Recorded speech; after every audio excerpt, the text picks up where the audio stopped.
All right, good morning. Hello, hello. Good morning, everybody. Today is Tuesday, October 22nd, 2024. This is the regular board meeting for the Board of Supervisors of Lake County. We will begin our meeting with a moment of silence, and I'm going to pass it on to Vice Chair Crandall. I have a moment of silence for Emmeline Honeyjoy Mitchell. Miss M was her nickname. She was born in Lakeport on April 17, 1956, and passed away on October 13, 2024 at Sutter Regional Center in Santa Rosa. She was, Miss M was an absolute beautiful Pomo woman who was strong, funny, and amazing to be around. She is survived by her children, Erica Rouse, Robert Rouse, grandsons Sonny and Johnny Ray, siblings LaVonna Tapia, Eugene Mitchell, Jackie Mitchell, and many nieces. Her funeral and her services were actually yesterday, but I just wanted to make sure I got this this moment of silence in, and she was from Robinson Rancherie as well. So, Thank you for that. If we could all rise.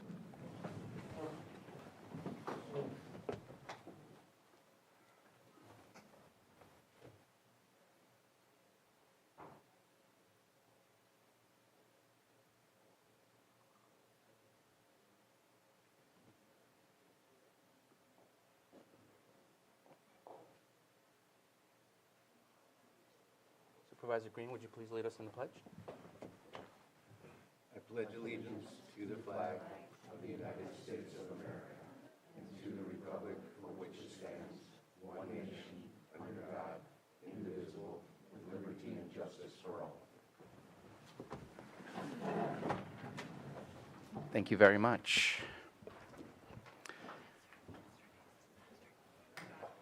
We're going to go ahead and move on to item number 4, consideration of extra items not appearing on the posted agenda. Are there any extra items? No, there are not, Chair. And any from board members? All right, seeing none, we'll move on to item number 5, approval of the consent agenda. Any items to be pulled by board members?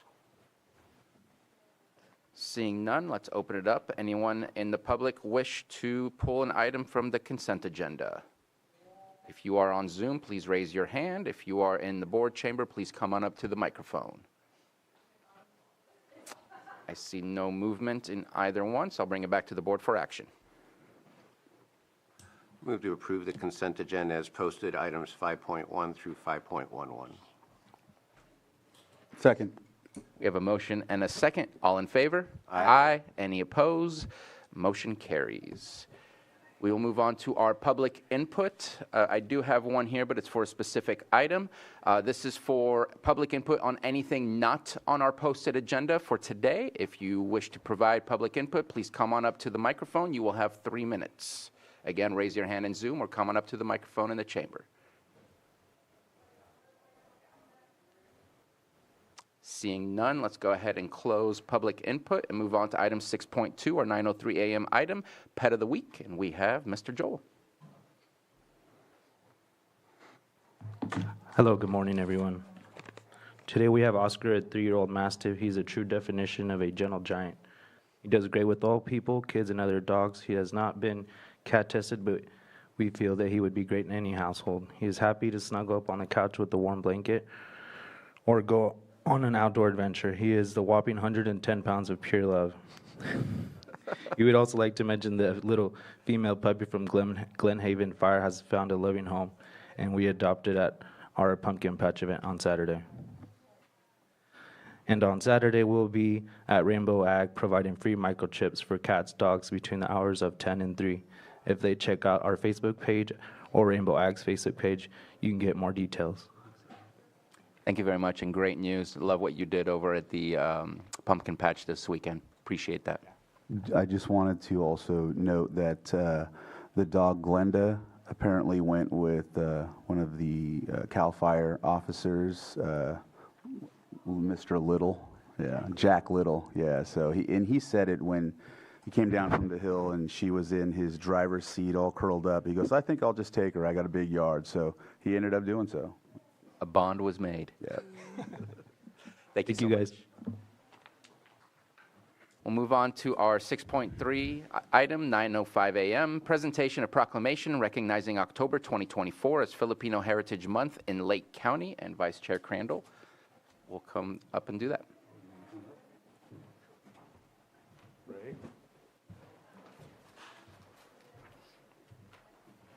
I think you can come up here with us. And so, let's see. Who's going to read? Okay. Oh, that's the same one. All right. So we brought forward this proclamation, and it was an idea because I've seen other counties conduct this proclamation for Filipino American History Month, and it is within September and October.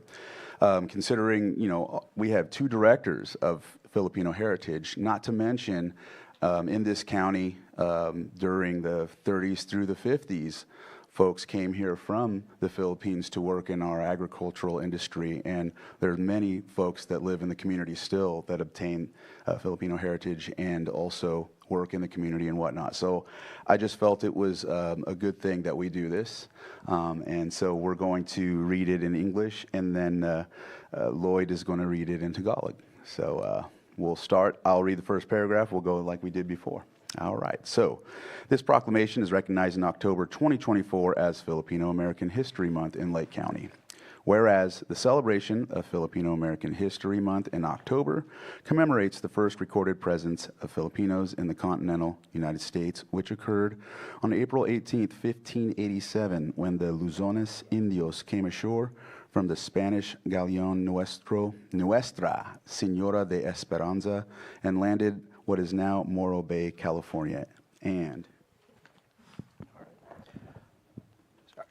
whereas ang pagdiriwang ng Filipino-American History Month noong Oktubre ay ginugunita ang unang naitalang presensya ng mga Pilipino sa kontinental ng Estados Unidos na naganap noong Oktubre 18, 1587 nung dumating ang Luzones Indios mula sa Spanish galleon na Nuestra Señora de Esperanza at dumaong sa Morro Bay, California.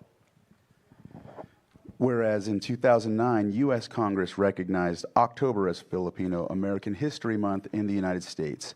Various states, counties, and cities in the U.S. have established proclamations and resolutions declaring observance of Filipino American History Month. And whereas noong 2009, kinilala ng U.S. Congress ang Oktubre bilang Filipino American History Month sa Estados Unidos. Ang iba't ibang lugar sa lungsod sa US ay nagtatag ng mga proklamasyon at resolusyon na nagdedeklara ng pagdiriwang ng Filipino-American History Month.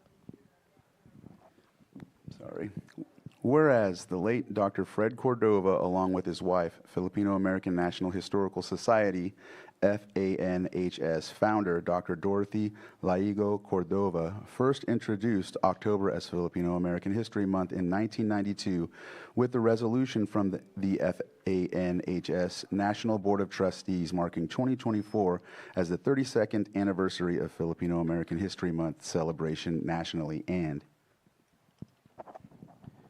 whereas si Dr. Fred Cordova kasama ang kanyang asawa si Dr. Dorothy Laigo Cordova ng Filipino-American National Historical Society, FANHS, na si Dr. Dorothy Laigo Cordova ay unang ipinakilala ang Oktubre bilang Filipino-American History Month noong 1992 na may resolusyon mula sa FANHS National Board of Trustees na nagmarka ng 2024 bilang ika-32 anibersaryo ng pagdiriwang ng Filipino-American History Month sa buong bansa.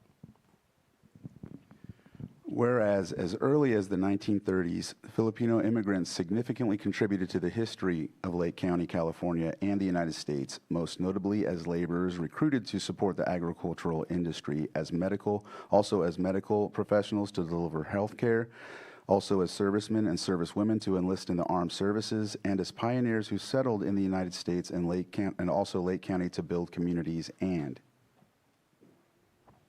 whereas noong dekada ng 1930, malaki ang naiambag ng mga Pilipinong imigrante sa kasaysayan ng Lake County, California at Estados Unidos, lalo na bilang mga manggagawang para suportahan ang industriya ng agrikultura, bilang mga medikal na profesional para sa kalusugan, bilang mga nagtatrabaho sa militar at sa mga tumira sa Estados Unidos at Lake County para sa taong bayan.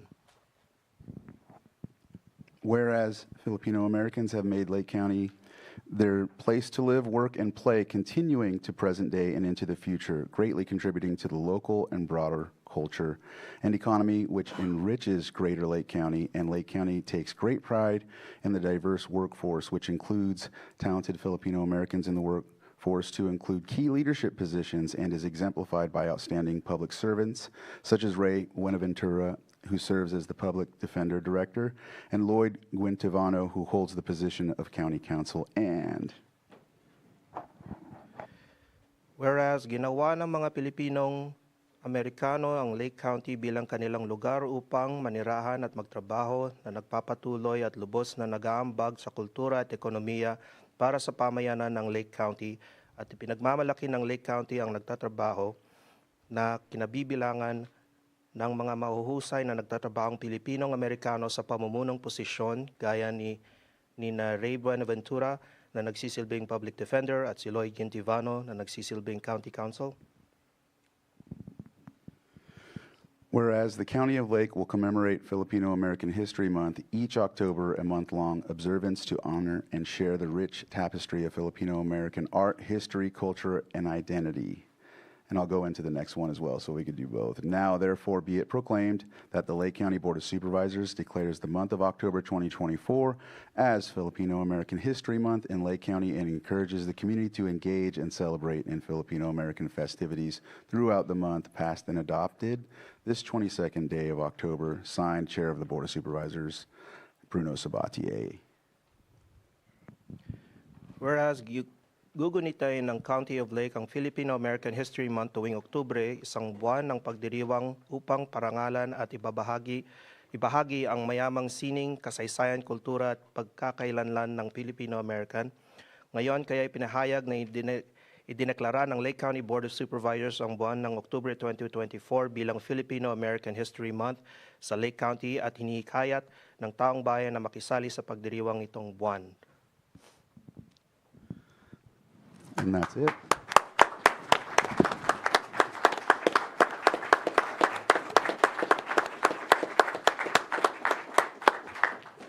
And thank you for being willing to do this. I think it's just very important that we do honor, all different diverse, folks from everywhere. When people talk about how the country, was formed, they talk about how everyone is welcome to come to the country, and there's no specific language that's designated for the United States. I think people forget that sometimes. And so when I go into different areas and I see people speaking their native language, it's important. I think it's, awesome. So that's why I felt it was important for you to read this in the language of Tagalog. And so would you either of you like to say anything? Yes. Thank you, Supervisor Crandall. Well, good morning, everybody. Good morning, ladies and gentlemen. So as a former elected official in my past life, I have been often the issuer of proclamations like this, but never someone to receive it. And I can tell you it's quite humbling to receive it. I'm actually, I feel a little pressure. I'm a bit nervous because I'm me and Lloyd are representing the Filipino Americans in Lake County today. When I first came here, you welcomed me, and I felt really at home here in Lake County, but I've never felt more welcome than today. For you to do something like this, to honor Filipino American History Month in a population where we don't have many Filipinos, but we do have some, and for you, Supervisor Crandall, especially you, to take the initiative, and for all the board members to support it. It's really gratifying, it's very appreciated, and it's very humbling. This is something that I think the Filipino community here in Lake County is going to be very proud of. I'm wearing what they call my barong Tagalog. This is the traditional Filipino formal attire that's worn on special occasions. This is a special occasion for us, for the community. I only have about 9 days left in October to wear it, and I might just wear it every day. I'm that proud of being part of this community. It's my hope that someday you'll all get to visit the Philippines. The Philippines is a beautiful country. It's had its struggles. We've been colonized, we have had dictators, we've suffered from natural disasters, but in the end, we are a resilient people. And it's the people that I really would like you to meet. I'd like you to see their warmth, their hospitality, how they always have a smile on their face despite the conditions they go through. Lake County, I mean, I'm seeing just all signs of culture and of the Filipinos here, from the lady at the farmer's market who sells the lumpia to your diversity in adding Lloyd and I to this administration, and to this new restaurant that's just down the street, at Taste of Paradise, who's now going to be serving Filipino cuisine. It's just a great community, and I'm just so proud to be here. I'm so happy to be here. Thank you again for the recognition, everybody. It really is meaningful to our community. Thank you. So.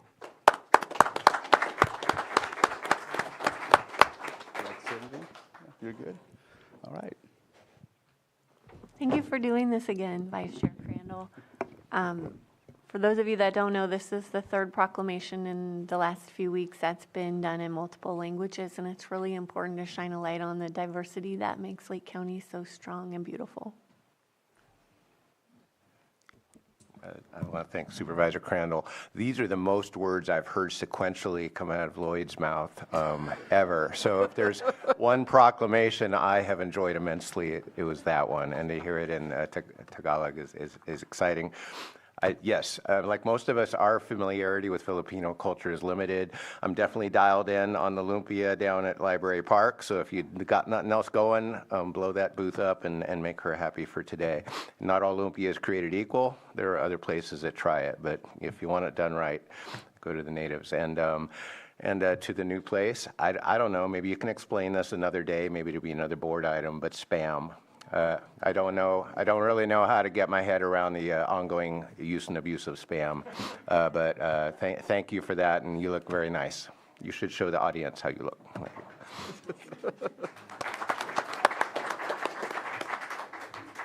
Yeah, I just want to say thank you for bringing this, Supervisor Crandall, and Ray and Lloyd, for, especially you, Lloyd, reading that in your native tongue, as we said. So,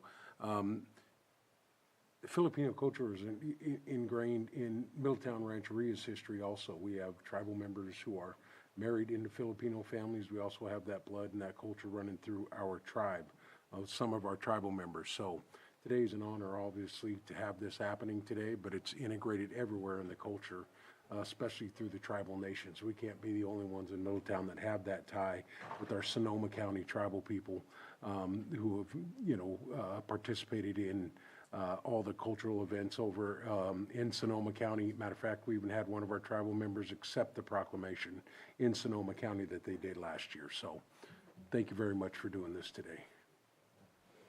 And I don't have much more to say than what's already been said by my colleagues. Vice Chair Crandall, thank you very much for bringing these proclamations, this one as well. Appreciate the two of you, Lloyd and Ray, for representing a larger community within Lake County and also within our staff as well. There are other Filipino Americans within our staff. It's always a good thing to acknowledge and say, we see you, we appreciate you, thank you for contributing to our community. So I think this is always good. Thank you very much. Any public comment on this item? And so I just wanted to also say that in the tribe, in my district, Upper Lake and in Robinson, I think in my tribe there's at least a third of our members who are married into the Filipino culture as well, and then in Upper Lake. So, and that's because of the 30s, of course. And so a lot of the families, they blended during that time frame. And I found it in the Malden books, which isn't usually, the best to use, but at the same time, it referenced, from that time frame as well. So, and then my elders also talked about it. So I knew that there was, a lot of connection. So that's another reason why I felt that, because also, like your tribal member in Sonoma, we had one as well accepting it. And I was like, wait, why don't we do that? So, so yeah, that was another thing that sparked this. So. We have a public comment from Betsy Kahn.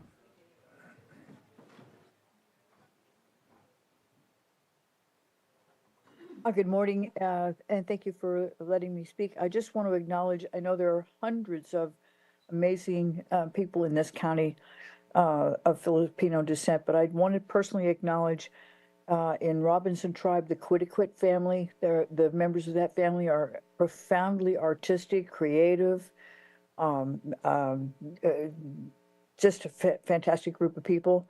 And then also one of our most prominent and really fantastic uh, community members is Magdalena Valderrama from the Ziegler Springs Community Redevelopment Association up on Cobb. So thank you very much. This is a beautiful presentation. Thank you. Thank you for your comment. I see no further hands up and no one getting up in the board chambers. And so we'll go ahead and close this item.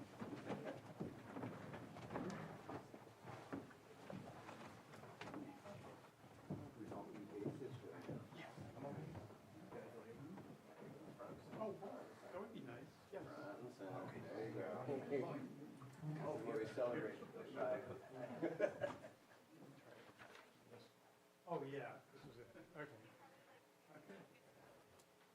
Thank you.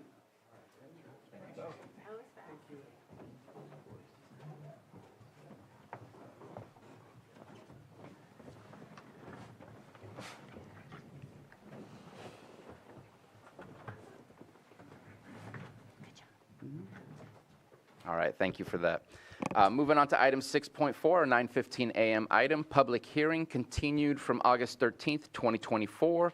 Consideration of appeal AB 24-02 of Planning Commission's approval of major use permit UP 20-96 Highland Farms. Appellants Tom Lasik, Margot Kambara, and Associates. Hopefully I said that correctly this time. I tried to learn from the last meeting. Location 7408, 7522, 7527, 7634, and 7746 Highland Springs Road, and 7257 and 7357 Amber Ridge Road in Lakeport.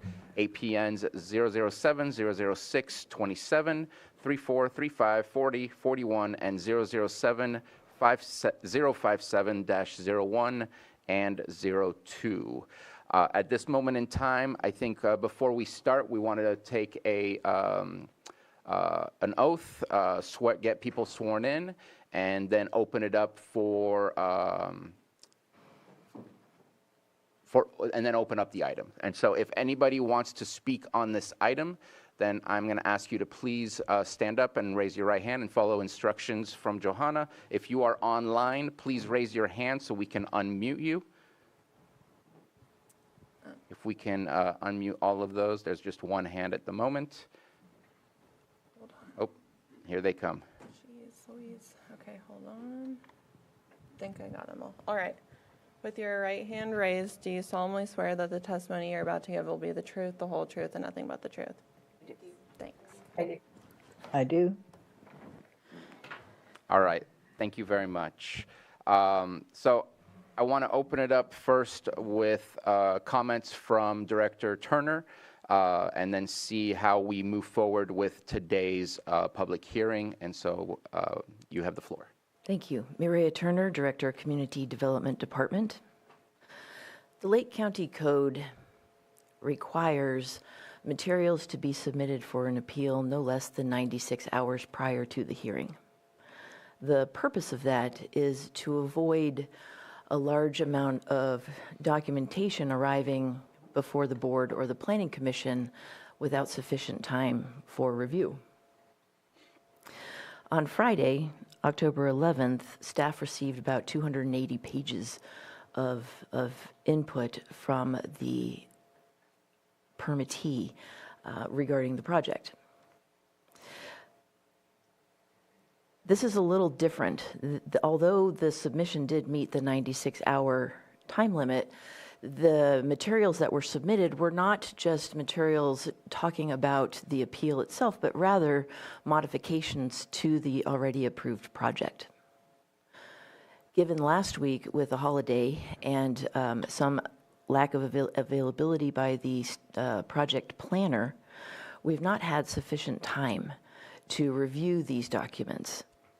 In fact, with 281 pages, it would take us a little longer than just a day or two because we need to consult with our stakeholder agencies. We need to review the changes in the project to see how that impacts our environmental analysis with the possibility of recirculating the analysis. Additionally, we do need time to confer with County Council regarding what to do with a project that is modified after it has been approved but is now getting appealed. So this is not a common set of circumstances for our department. Due to those reasons, staff does require a continuance. In order to give us proper amount of time for the CEQA, and if we are to recirculate the CEQA and get additional or revised comments from our stakeholder agencies, we request a continuance to January 7th or January 14th.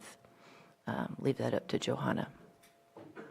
Should the board decide that they would just like us to come back with a report on our proper next steps as vetted through County Council, we would be happy to do that at an earlier date, but we do request that mid-December. Okay. I want to kind of check in with the board as to their thoughts on continuance, because that would change the process of today's meeting. What are your guys' thoughts? Do the continuance or proceed with today's public hearing with the information we have? Supervisor Green? Because there's two flavors of this request. One would be assuming, and I don't know this because we haven't heard from the applicant yet, assuming the changes submitted are all designed to shrink or modify the project in part to address concerns raised by appellants. It's not a slam dunk that such a review would result in a recommendation to go to a recirculation. Is that correct? There could be two possible paths. I can't answer that definitively because we have not had the time to actually review the materials. Okay. But that is an option. Staff also, just to finish, staff is, we are able to present on the appeal with the project as was approved. We're not prepared to do a presentation on the project as it is being proposed to be amended. Okay. Then I guess my question would be, and we'll accept public comment on that, is, not choose your poison is not the right one, but, when we're talking about dates for a possible continuance, what people think the more likely scenario might be after that review, and we'll try to schedule that continued date at an appropriate time based on those comments, but we haven't heard those comments yet, so thank you. Any other comments? Supervisor Pyska? I mean, I haven't had time to review everything either, so I think we need to continue the item and hear back from staff on what the recommendations to move forward either way are. Yeah, I would agree. I would agree with getting a report back in the mid-December after you guys have had time to review. I think that was the second part of the request there. That's where I'm leaning towards, and have us that opportunity to get some more information for yourselves and also for us. So those are my thoughts. I'm open either way, and I know that, are we going to allow public to? Yeah, so seeing what they have to say as well. December 17th is the last one. It is the last meeting. Yeah. So I'm in favor of a continuance because obviously I'm making assumptions, but I'll hear more. The changes that have been submitted are based on trying to make the project more palatable to the community. And without having a full review of it, then I don't have the ability to do a full review of moving forward today without that full review. And so what I have is a CEQA analysis based on the original project, not based on what has been submitted. I think that our job is to try to find a way to yes if it's possible. That doesn't mean we always go to yes, as you've seen historically that we have done some approval of denials and things like that through these appeals. But I think that we want to give both parties the chance to be able to either come to a compromise or maybe it just can't happen. But without that full review, that doesn't give due process to the possibility of that happening. So that's where I stand. And if there's nothing further, I would like to open it up for public comment. I would like to start first with the appellant and then the applicant before we move on to other public comment. And right now, we're talking about the continuance, so please keep your comments based on whether or not you want us to do that or not. Please.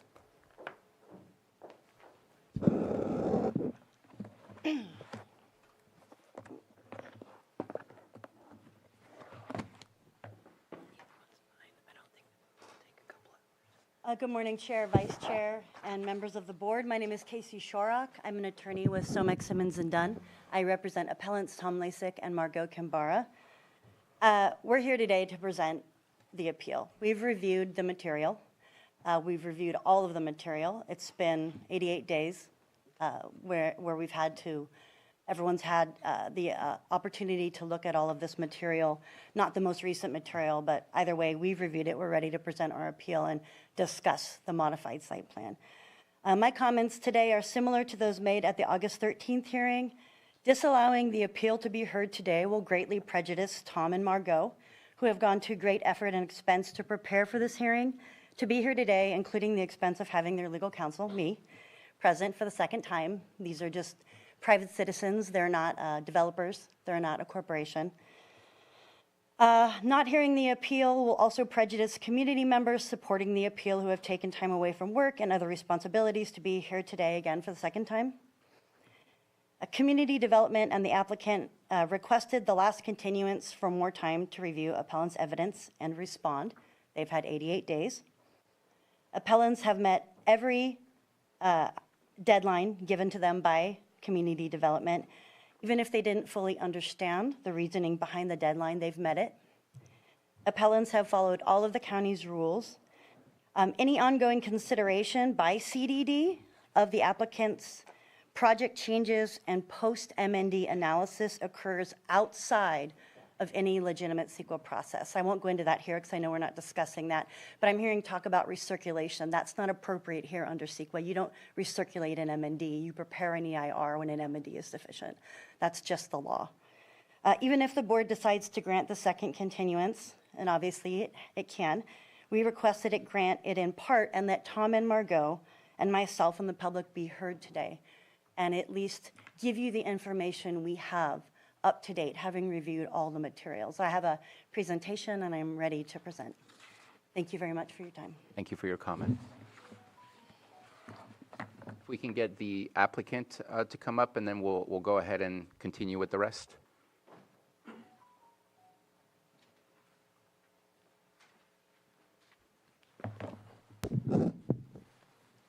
Good morning, Supervisors. James Anderson with Everview Law. Let me adjust this.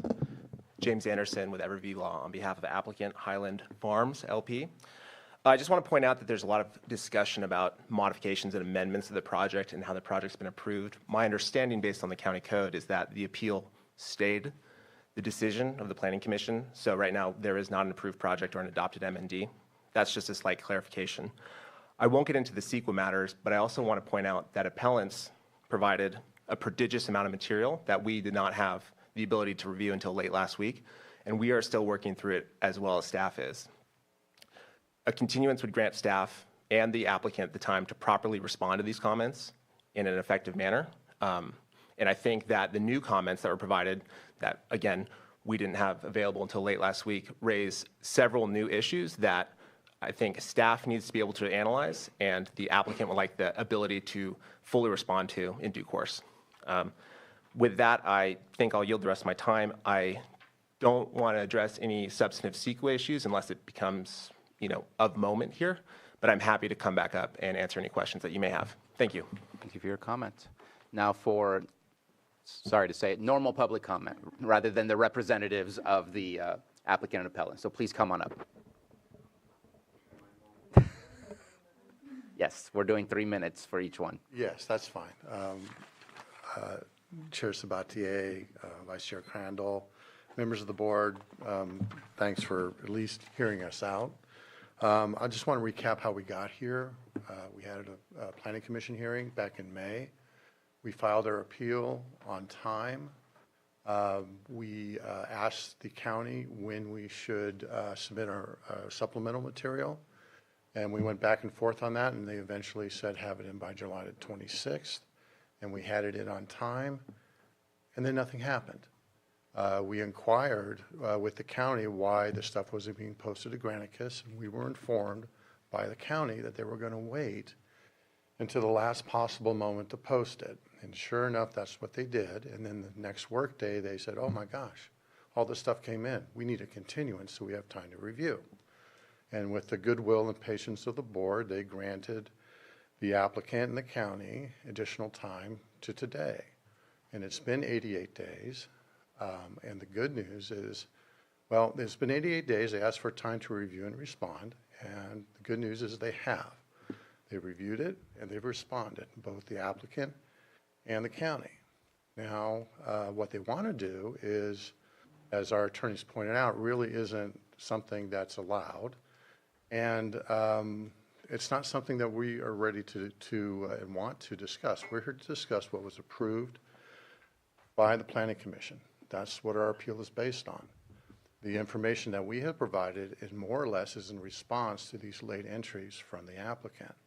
And I think it's disingenuous for CDD to say that stuff came in 96 hours because we have letters from CDD more than a week ago saying they were fully intending to ask for a continuance. So to tell the board that, oh, stuff just came in, so now we have to ask, they knew they were going to ask for a continuance, and our attorney has responded with that objections over a week ago. So I would ask that you hear our appeal.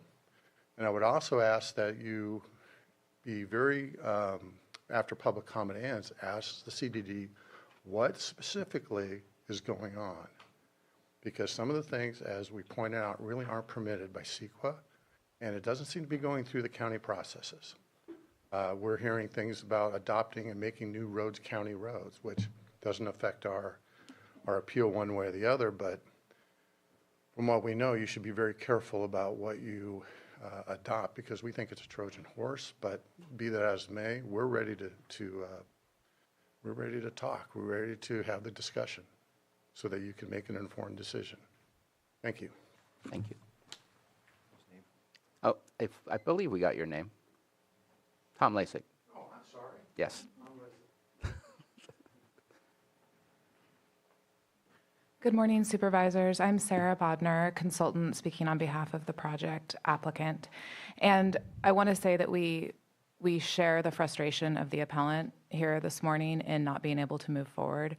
It's an uncomfortable place to have an appeal pending and to have a lot of issues be surfaced, and we'd like to respond. And we also understand that the very design, I think, of these deadlines has not set us up to win. We were extraordinarily frustrated that the 96 hours that we had been told was sufficient was then no longer sufficient, and that there was no staff report accompanying this. So I just want to say we also wish that we were in a different situation, but given that there is no staff report, there's no response from the county, and that a lot of new information was submitted and published on Friday, we're sort of in an impossible situation. But I also want to state that, you know, with this continuance, there allows more time for conversation. And leading up to this appeal over a month ago, the applicant, Highland Farms, submitted a request to have a conversation with the appellant that would be mediated by CDD, which is something that CDD offers, and I think it's a great service to allow dialogue. We don't need to wait till we end up in this courtroom to speak to each other and see if there's anything we can work through and work out. And I want to state that that invitation stands. And I think that, you know, we mentioned in our invitation for meeting, there were some project modifications that we were considering. We wanted to talk them through with the appellant, and we still do. So should this continuance allow for more time for that conversation, we'd be very willing to sit down either with or without legal counsel. Thank you. Thank you for your comment. Please come on up.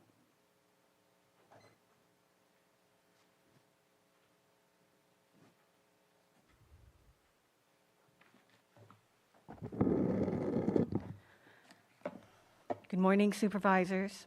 My name is Margot Kambara. I am a Lake County resident and appellant in this appeal.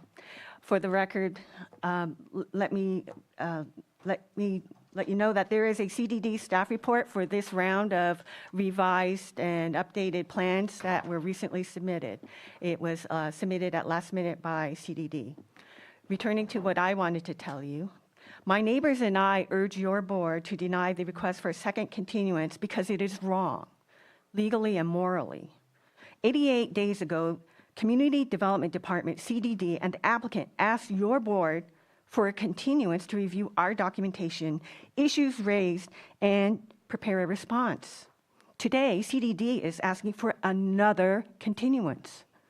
CDD says that the applicant needs more time to replan the project, produce new reports, and CDD needs more time to review the applicant's new materials. The applicant's actions are illegal according to CEQA, California Environmental Quality Act. Once a project is approved by the Planning Commission and its mitigated negative declaration, M&D, are approved, no more revisions, no more replanning is allowed. Any effort to improve the M&D after approval requires an environmental impact report. My neighbors and I ask your board to stop CDD's and the applicant's illegal activity. Do not grant the continuance. Hear the appeal today. Hear the appeal issues based on the project documents approved by the Planning Committee in May, not illegally replanned documents submitted after the continuance in August. The first continuance was prejudicial. A second continuance is also prejudicial, and it is wrong. For the second time, my neighbors took pains to attend this meeting. Some have rearranged international travel, others delayed family trips, and others took time off of work to be here. To continue the appeal again makes county residents return to the courthouse a third time is not a charm. There is a mistaken belief that we dumped appeal documents at the last minute for the first hearing date. To clarify, when we filed the appeal on May 28th, I asked CDD for a deadline to submit additional appeal information. I was not given a deadline. On June 21st, I asked CDD for a deadline for appeal materials. I did not receive a deadline. On July 8th, CDD sent email with hearing date August 13th. For the first time, CDD stated the deadline for appeal materials, July 26th. We met CDD's deadline. CDD had access to our supplemental appeal information for almost 3 weeks before the first hearing date. In its documents posted to the county website at least 96 hours prior to the first hearing, CDD did not request a continuance. In an email to appellant and counsel, CDD gave notice of its request for continuance less than a day prior to the first hearing date, only citing the need for more review. If you can, your time is up. Thank you for your consideration. Thank you. I was typing. Next, please. Anyone else have a comment? Please come on up.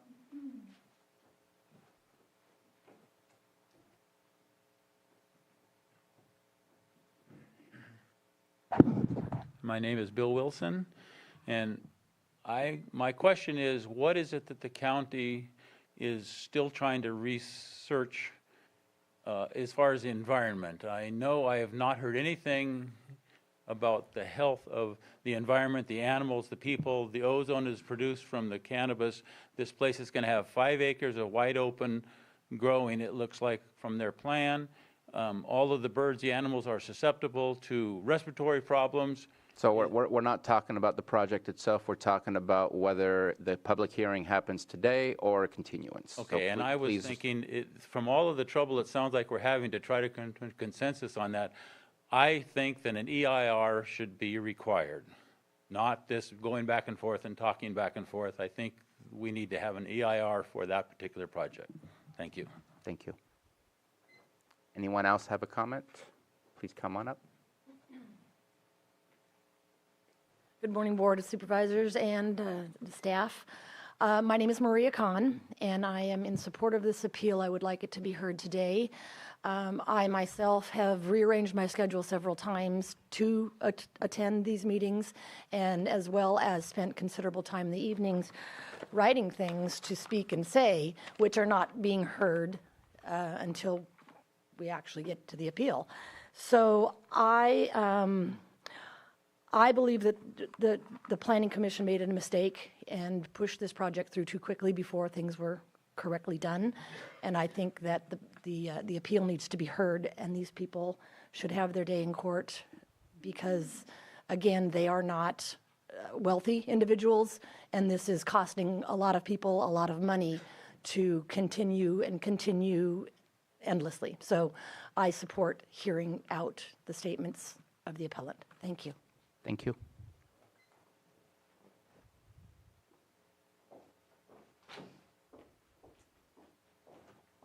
Good morning, Supervisors. I'm confused because I was one of the people who was inconvenienced by the first hearing not being heard.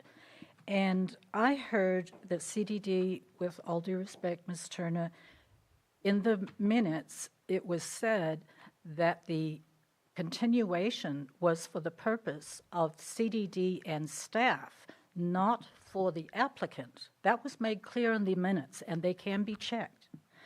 It appears that it was made for the applicant to try to satisfy the issues that were raised where due diligence was not done by the county and the applicant. The applicant must know these issues, but they tried to have this permit awarded by not doing their due diligence. And I'm sure their attorneys are very good attorneys and know that this is not their first rodeo. So I have read one of the changes that they wish to make now. I can tell you it is the bare minimum to satisfy CEQA, and it will not satisfy the community. And it is to do with the asbestos. So this can go on and on and on. I am against the continuation. I believe the people need to be heard, or this can keep going on to January, to June. We can go another year, because when the appellant is not satisfied, we will continue to try to satisfy the community's needs in this case. So I'm in favor of hearing the appellant and the public today, and not continuing to give these continuations. Could we get your name, please? Huya Pope. Thank you. Thank you.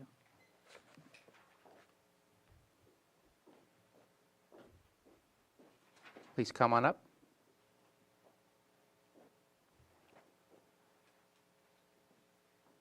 Hi, I'm a registered voter, and my name's Leisha Cicada, and I just heard about this project that was happening, but my concern is the environment and the asbestos. I'm a rock hound. I know how dangerous asbestos is to breathe, to have in the environment, and I'm totally against the asbestos. Plants grow, certain plants grow there. They're invasive. They're rare, and you'd be disturbing that. But especially the asbestos. I swim in the lake. I kayak in If we the can lake. again speak to the continuation or not the continuation. I'm for whatever the clients are for. So I'm not involved politically. I'm just concerned with the environment. Thank you very much. Anyone else wish to speak on this item? Please come on up.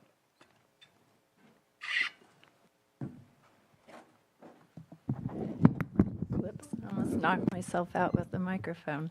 Good morning, board. My name is Michelle Scully. I live in the Highland Springs area, and I am here to ask that you allow that there's no more continuance. In 88 days, a lot has happened. People have died, babies have been born. We brought in a pear harvest, always relieved when that's over. We lost a house in a fire. I lost a horse. People have had all sorts of things happen in their personal lives. And it feels like we, the community, are the can that's being kicked down the road. And we're just regular people. Our neighbors have taken it upon themselves to hire representation, and my son's an attorney, and I can't even afford him. So I know that that's expensive. So I'm just asking that they have their time today. Thank you. Thank you for your comment. Anyone else in the board chambers wish to speak? I do not see any hands up in the Zoom room. I did see some hands for swearing in. Just want to double check. Raise your hand if you want to speak on the continuation or moving forward with the public hearing. And seeing none, we'll go ahead and close it down at this moment in time.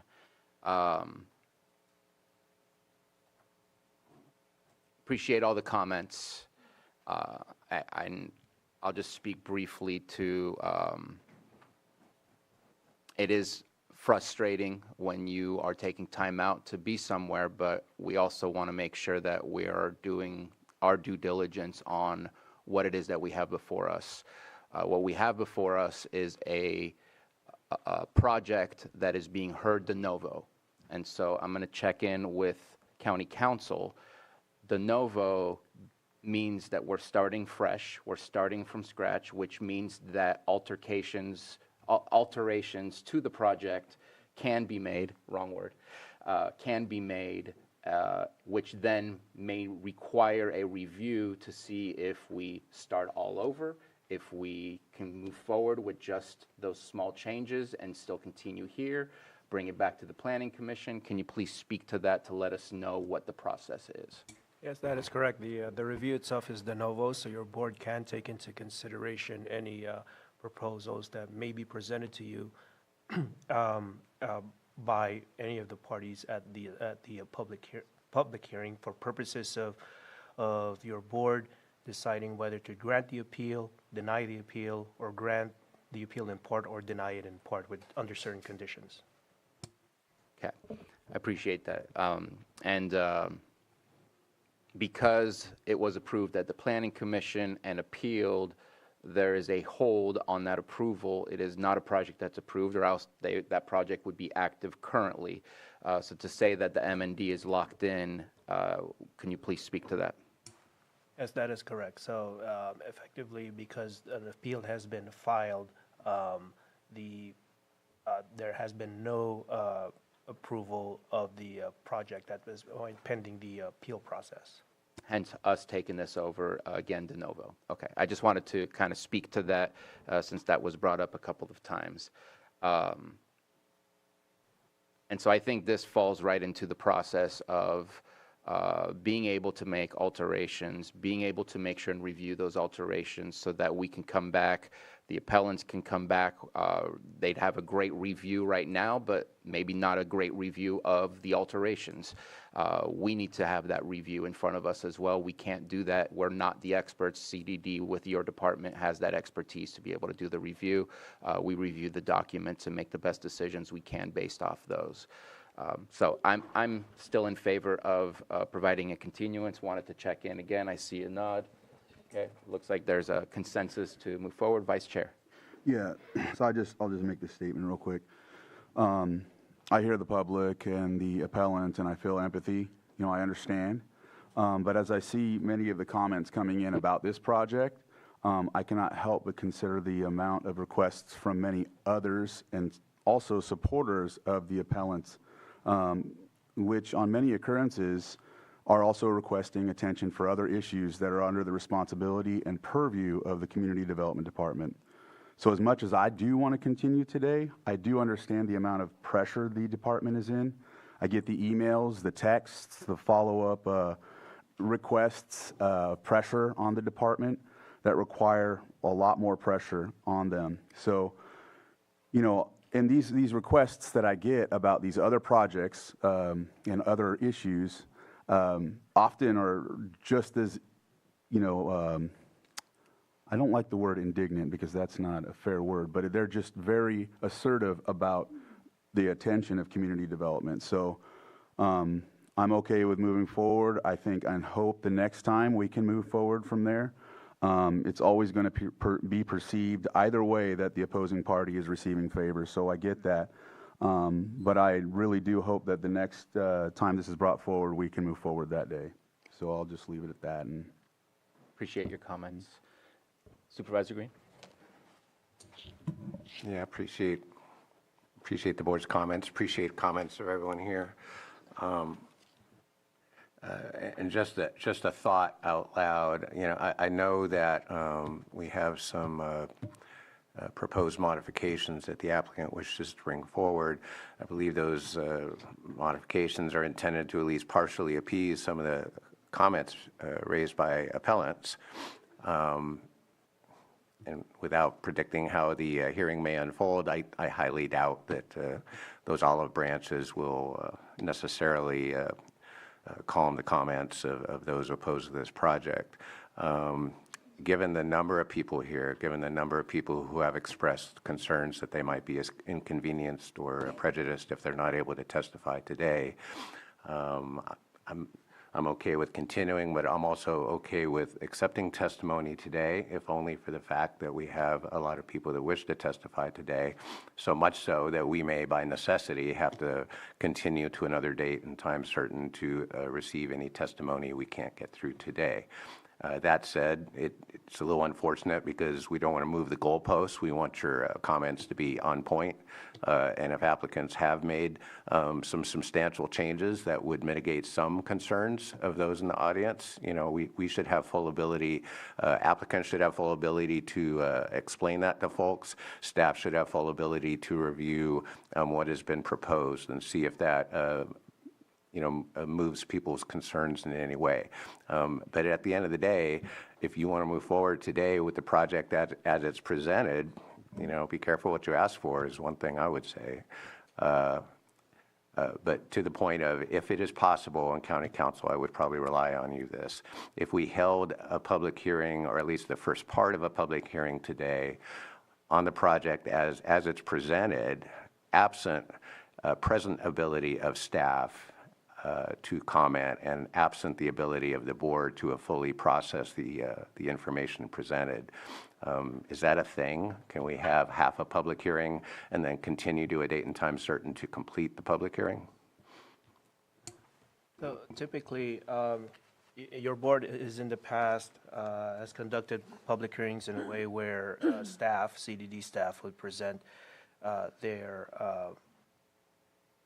general presentation or evidence first, to be followed by the appellant's presentation of arguments and evidence. Staff at this hearing, requesting a continuance, has indicated that in light of recent documents that they received from the applicant, that a continuance is being requested because they need more time to review that. So in light of those circumstances, if your board, and your board does have that option, but if your board does decide to have any of the other parties aside from staff present evidence and arguments first, it is my understanding that CDD staff would not be prepared to address those more recent updates or documents that were received for purposes of their presentation.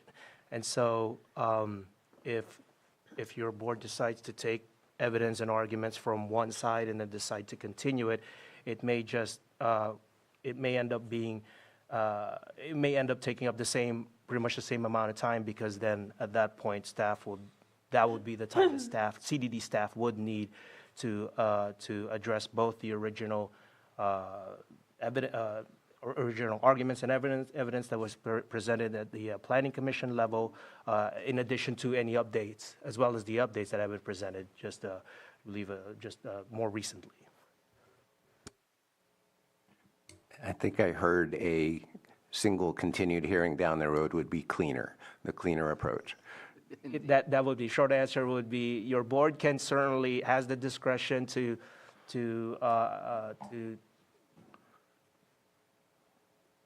take in the evidence and the sequence of that. However, in light of staff's representation this morning as to in response to the recent updates, it may, to your question, to your point, it may be more streamlined just to continue the whole thing at a later date.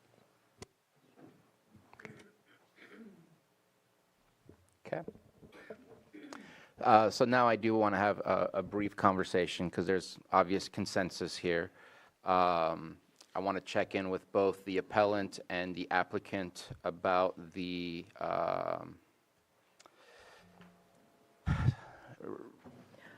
remind me again the mid-December date. There was a bit of a criteria to meeting that date. What is The mid-December date was offered as strictly an update. We're more comfortable knowing that we can go forward with the public hearing in the January date. So January 14th at 9:15, or if the board would like an update, December 10th at 1 o'clock. But given the inconvenience that's been stated by multiple members of the public, we would prefer to have the January date where we know that we would have had time to do the recirculation of CEQA should it be required, rather than have everybody come back for an update in December where we tell you again that we're not ready. Okay, and right now we're only looking at January 14th for the final. You had offered January 7th and 14th. Is this January 7th is your first board meeting, which is typically pretty jam-packed. So January 14th would be the next available agenda. Okay. I'd like to hear from both the appellant representation and the applicant representation on that date and time certain, 9:15 a.m. on the 14th. Just real quick. Oh, please. Lloyd, I just wanted to ask, or even Director Turner, so what happens if either party starts turning in more information and then you have to, you know what I mean, more documents? And because I also heard from the community and from the folks that this could keep going on if we continue to do this. So what happens if they either or submit more and now we have to review it? How can we get to a point where that just kind of like we get from here forward or something of the like? So the decision to continue an item is entirely up to the board.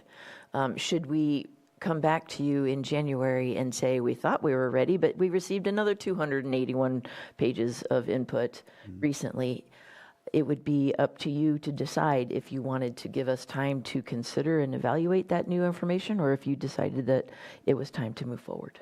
Thank you. Appreciate the question. Yes, because like on my end, I really, with that being considered, I really hope, I know that it was said that there hasn't been a lot of communication between the parties. I really hope at least have one sit down with each other and that way there's at least eliminate some differences or whatever the case may be, or if not, then agree to disagree and come back. But with that helps me to move forward. But I also would encourage that, you know, when we come back, for me, if they come back with more documents, I want to move forward. I don't want to keep postponing this.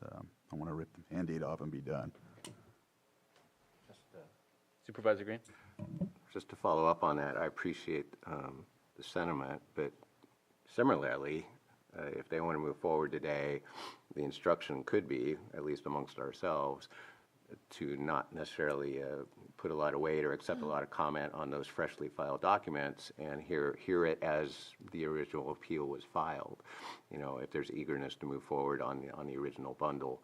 But I agree. If I thought there was like some real possibility for movement, but most of the evidence, most of the comments filed to date have not really been looking for that middle ground, you know, and it's unfortunate. But when we're doing land use permitting, you know, private property owners have rights to file applications. They have a right to have it move forward, and it's okay to throw comments and stuff like that that may be designed to improve a project or actually lessen some of its known defects. I think a lot of the comments made so far are not necessarily aimed toward improving the project, but just toward blocking it entirely. So with that said, there may be some reason to think about at least plowing ahead today, based on their request to do so, and absolving staff of any immediate need to comment on the late filed documents. But that would depend on applicant kind of agreeing to proceed under that basis. No, please. And I hear you on that.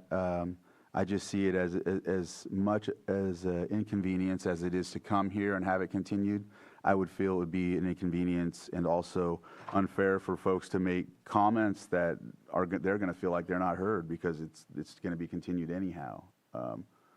So I don't know. I think it's cleaner to make sure that we're looking at the latest version of what is being proposed as a project, rather than hearing comments on a version that has not been vetted by staff as well as purely vetted by the public at this moment in time. And I think that we would just be doubling up on the type of comments that we receive, and so let's keep it clean and let's keep it about what it is that we're looking to move forward or deny with. I want to go back to the January 14th, 9:15 a.m. Proposition for the next iteration of this appeal, and I'd love to hear from the appellant as well as the applicant. Please. Casey Shorak here for the appellant. We are okay. We are available, I should say, on the January 14th date. We'd obviously like to be heard today, but we can make the January 14th date. Thank you very much. James Anderson on behalf of the applicant again.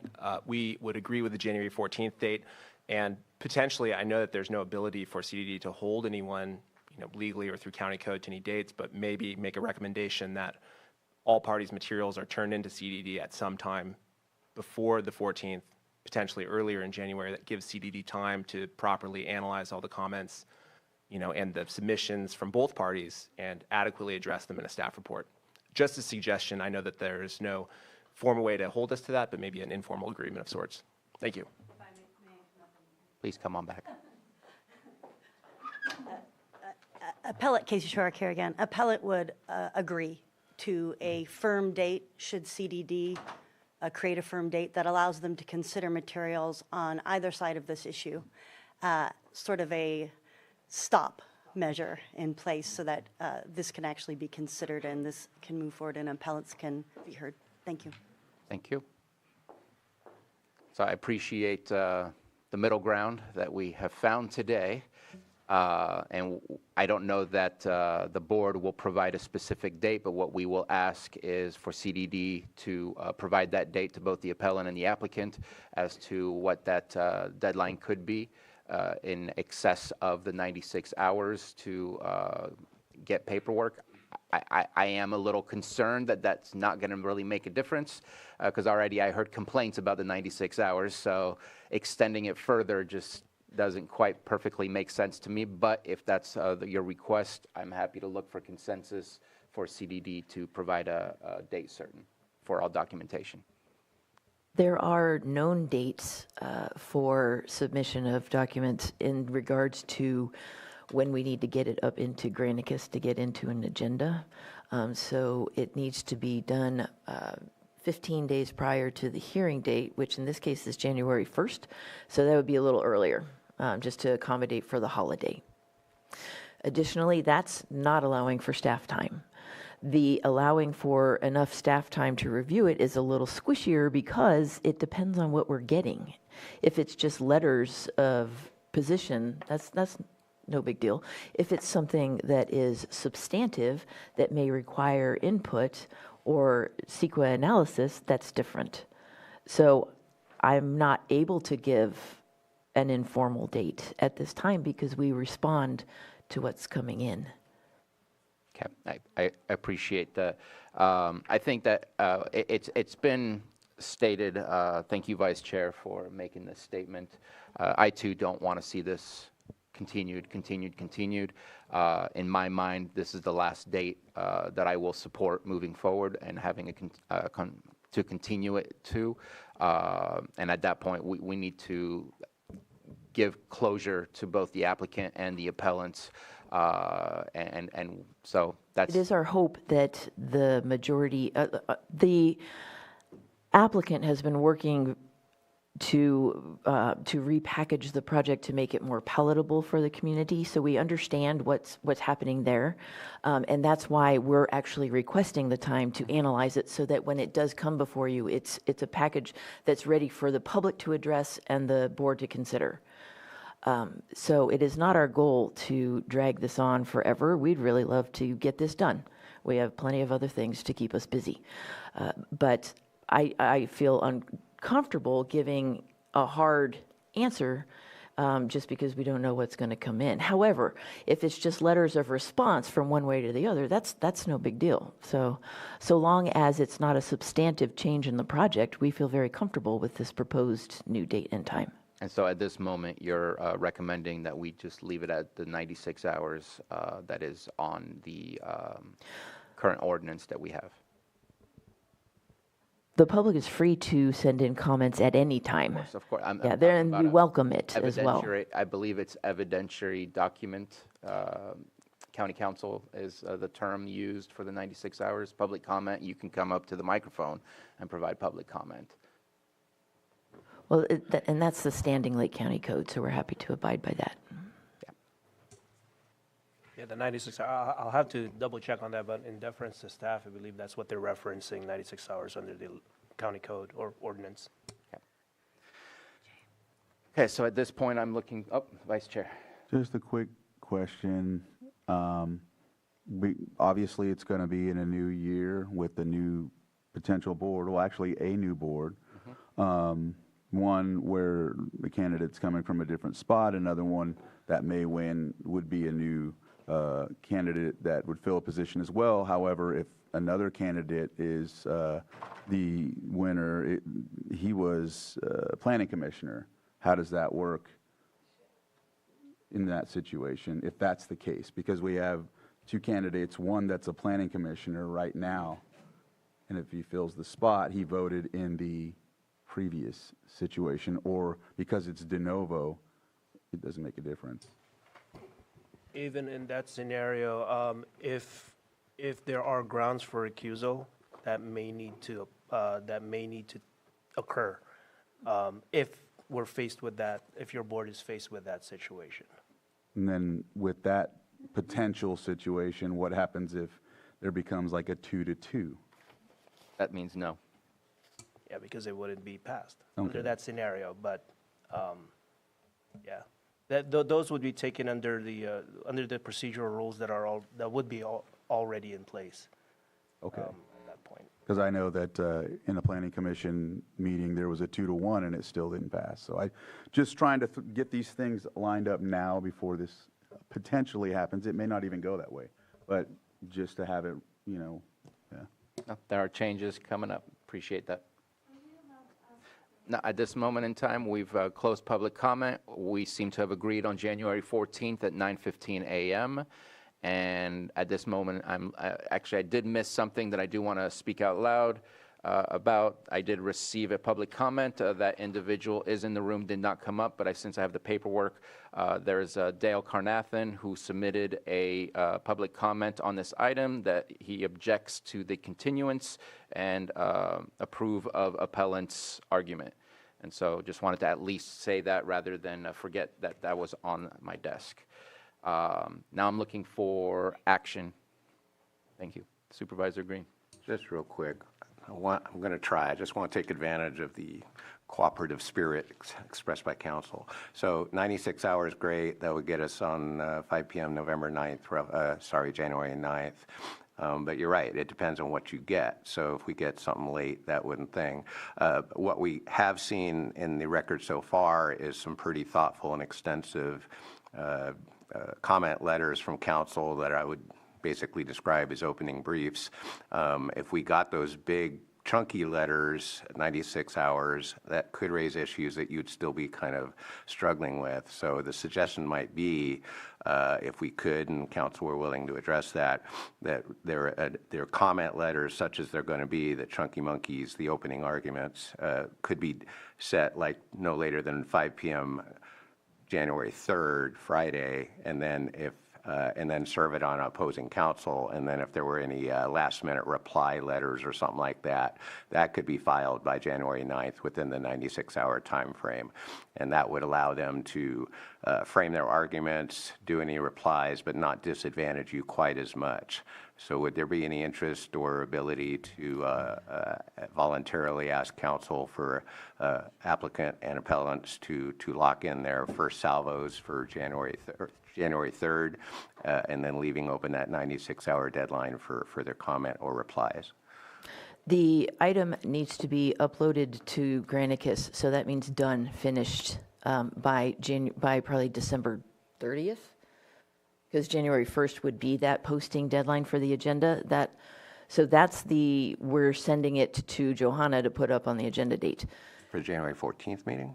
Yes, it's 15 days prior to a hearing. So it needs to come in there.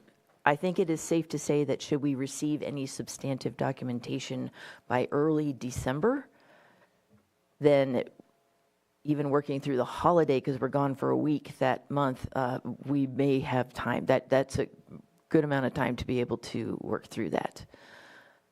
So we work with substantial deadlines because you got to allow the week for agenda review, as well as and any amendments that need to take place in that. So we work with a 15-day time frame at which we let go of it. It goes up into the agenda. So early December is manageable. I feel like we've already gone over that point, and so appreciate the looking for other alternatives, but I'm not seeing a change of mind, at least on the board. And so again, I'm going to be looking for, want to entertain motion. And I'd look to County Council for the form of the motion. So for your board's consideration, there would be a motion to continue this hearing to a date and time certain. That would be January 14 at 9:15 a.m. So moved. Second. We have a motion and a second. All in favor? Aye. Any opposed? Motion carries. Thank you very much. I know that you are a bit frustrated with the process, but thank you for coming and submit your comments via email, send them to us, or hopefully you'll be available on January 14th to provide them here in the courtroom or in the board chambers. We're going to take a 10-minute break.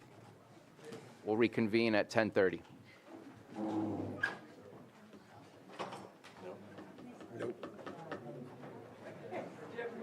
There. How are you? Feeling better?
Calling all supervisors, calling all supervisors.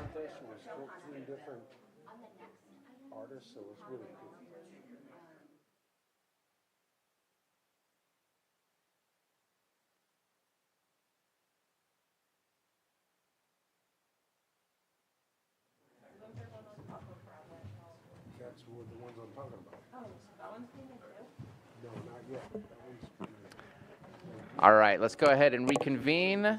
We're going to go on item 6.5, 9:45 a.m., consideration of annual report of the Maternal, Child, and Adolescent Health Advisory Board. Please come on up to the front, take a seat, get comfortable.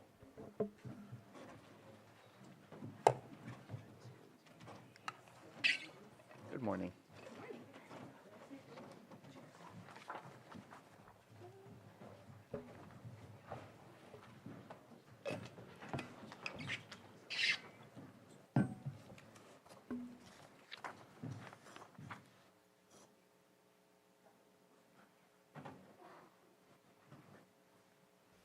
Good morning, Board of Supervisors. My name is Samantha Bond. I'm the Executive Director for First 5 Lake, and I happen to be the Chair of the Maternal Child Adolescent Health Advisory Board.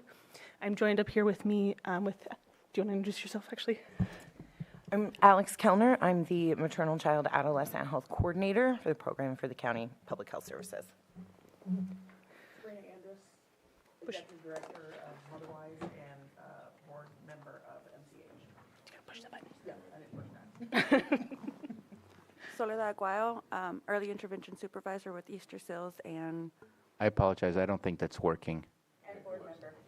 Sabrina Andrus with Motherwise. She's a board member for the advisory board, as well as Soledad Aguayo from Easter Seals is also a board member. So I want to just kind of say that this advisory board hasn't been in front of the Board of Supervisors in quite a while. We do recognize that. We've had a lot of shifts and changes in not only the advisory board, but the MCH staff themselves. And so it's been quite a bit. As most of us know, COVID kind of changed the trajectory of where a lot of things were going. So we've had a lot of rebuilding that we've been doing. So to start, I would like to just kind of give an overview as to what is MCAH and then what is the advisory board. So MCAH is a federal and state-funded public health program designed to improve the health of women, infant, children, and adolescents. Our key focus areas are prenatal and postpartum care, infant and child health services, including breastfeeding, immunization, and checkups, adolescent health.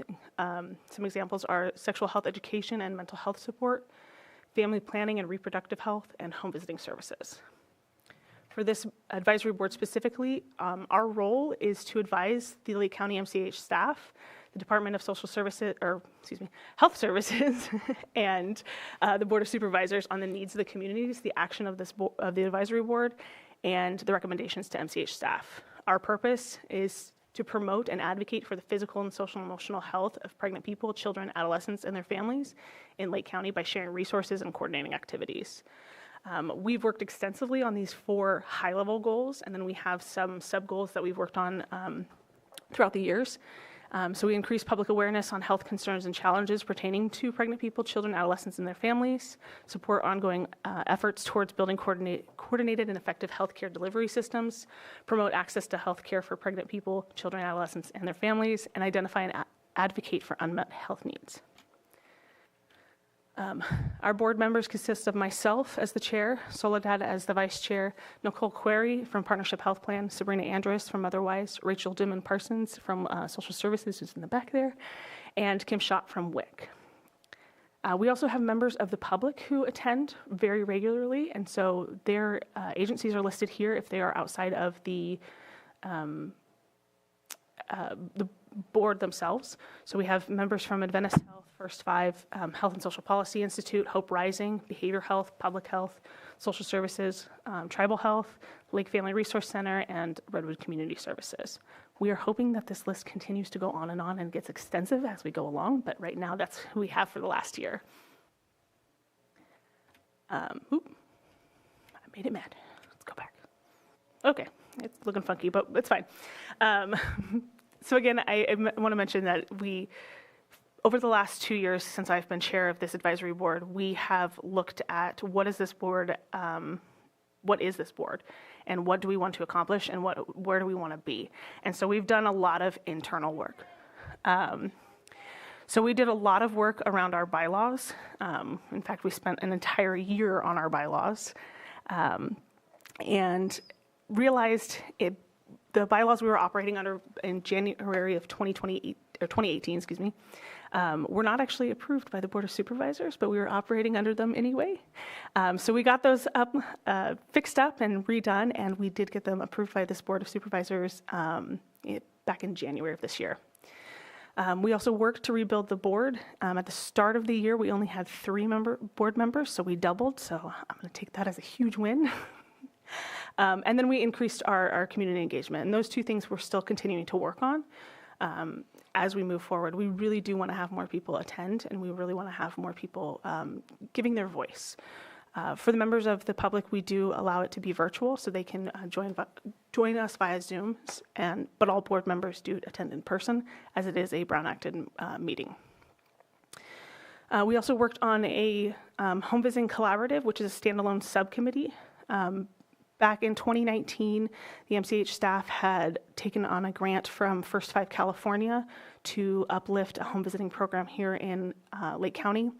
Unfortunately, due to COVID, that didn't happen right away, and it wasn't unique to Lake County, but First 5 California decided to take a look at that grant and decided that instead of working directly with MCHs across the state, they wanted to work just with First 5s and do a more regional approach and more of a technical assistance approach. So First 5 Lake did take over that grant, and we did take over the home visiting collaborative, but I will say that the MCH staff has worked on for the last 2 years uplifting their Healthy Families home visiting program.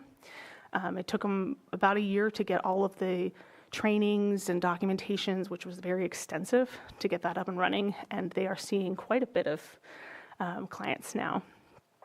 We also looked at, one of the questions we had in that group was, what is home visiting and what is versus home-based services, especially when we're looking at the younger population. And so we've worked on defining what home visiting is. We've worked on the CalAIM initiative and understanding those changes, and I can tell you that we still don't know. It's an ever-learning process, and we're still learning it. And then we wanted to bolster our relationship with Partnership Health Plan. As you may have noted, we have a Partnership Health Plan member as our board member, and so she has worked really, really heavily with us to coordinate other Partnership Health Plan departments to help us get that understanding around CalAIM, understanding of how we can collaborate and connect more. And we actually have a lot of Lake County information on their websites. And then what I gave in front of you is the needs assessment. So every 5 years, the MCH staff has to conduct a needs assessment. It should be no surprise to this board that the needs assessment highlighted poverty, access to care, and substance and mental health use supports as some of the highest needs within our communities. So those are some of the focus areas that staff has identified and are working towards on their scope of work. We also restarted the Breastfeeding Coalition. It had kind of dwindled down during COVID, and we tried to do it as a standalone subcommittee, but realized that we weren't getting the attendance that we needed and weren't making waves. So we kept it as a standing item for the MCH Advisory Board. Since then, we have been able to look at what were some of the things that we've done in the past that we want to look at, or that we want to continue, things that we want to look forward to in the future, and where can we start today. So one of the things we talked about was the comfort station at all local events, or most local events, I should say. So the comfort station is a pop-up tent that happens at events where any member of the public can come and sit in one of the really comfortable rocking chairs and either breastfeed, bottle feed, or just rock a toddler who's grumpy because they're standing out there in the heat. We are in the process of looking at replacing our diaper changing station, which we don't currently have right now. And then in certain areas, we actually have built environments. So for example, if there's an event happening on Main Street, Lakeport, Motherwise has opened their doors as a internal comfort station versus setting up the pop-up tent, which is a little bit more comfortable. We also have a place in Kelseyville that also does that for all their events. And so we're looking at some other places around the lake to do the same. But for areas that maybe can't have access to a built environment, we have the comfort station that we popped up. And we just had it at the health fair this past weekend. We also updated our logo.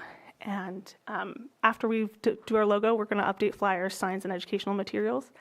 But this is our brand new logo for our Breastfeeding Coalition. And we're very excited. So if you see this in the community, that means it's a breastfeeding, bottle feeding, family-friendly area that you can come and visit and find out more information about. So that's what we've been up to for the last year.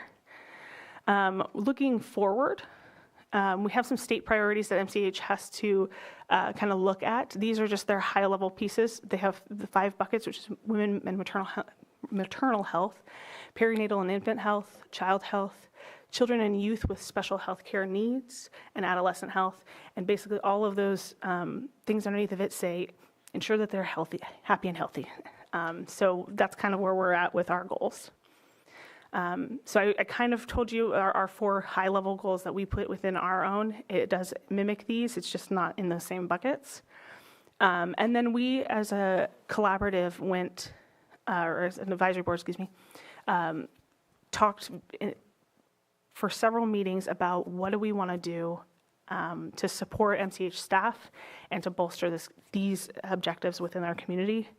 And we highlighted these focus areas. So we want to bring local trainings to parents and providers, especially around harm reduction and breastfeeding supports. Substance use during pregnancy and breastfeeding. There was an ask for a lot of information around that and being able to get that out. Addressing access to care, specifically for us, that would be doulas, midwives, and OBs. And this will help address and reduce birth disparities here in our community. Providing community and with more safe sleep information and SIDS awareness. We actually just had Adventist Health come to the advisory board and present their safe sleep information that they present to their clients. It is a mimicked presentation at Tribal Health. And then I'm not sure about Sutter. They did have a safe sleep class, but I'm not sure that it's currently happening, but that is something on our awareness and agenda. Additionally, we also talked about where else in the community can we do safe sleep information, and child care was brought up, so home-based child care. And then MCH staff themselves are working on their curriculum for first responders to give them more information around SIDS awareness for first responders. We also want to increase access to screening and supports for maternal mental health. I'll tell you that Motherwise is taking a huge point on this, and so we'll have a 3-year projection plan around this. I'm very excited about that. And then we want to continue our board recruitment. As I mentioned, I would love to have a board of supervisors actually sit on our board, if possible, if not as a member of the public. We did have one in the past that was attending. It is not a requirement of this board, but it is an ask that we do have. So key takeaways are that MCH programs play a critical role in improving family health outcomes. Our local efforts are essential to addressing health disparities and improve access to care, and that the continued support and innovation will drive future success. And that support is both from the Board of Supervisors as well as from the public to come and help us learn what we don't know.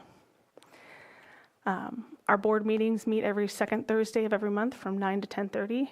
At the LCOE Learning Lab. We are staying in Lakeport because we found that that's the best place for us to get attendance. So it's pretty stagnant right there.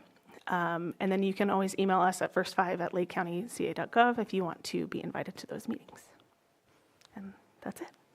Thank you for your presentation. Any other comments? All right, questions or comments from board members? Supervisor Green? Yeah, thank you for the presentation. I'm very excited. I know it's been a little while since this report happened. I have another committee which I'm hoping to get goosing up and get some reports to the board. When you're advisory to the board, it's nice to hear from you. One super quick question. Is this a statutory committee, a creature of the legislature and the board appointments and all that, or in support of that? And I haven't read through your bylaws, I apologize. So just a little additional detail on process and how MCH exists both in state law and how we deal with it here on the board level. It is. MCAH actually stems all the way back to child labor laws and has morphed throughout the years, obviously, to be more health-based. The advisory boards are Brown acted. We do have to be appointed by this board. And so, yes, to answer your question. Okay, great.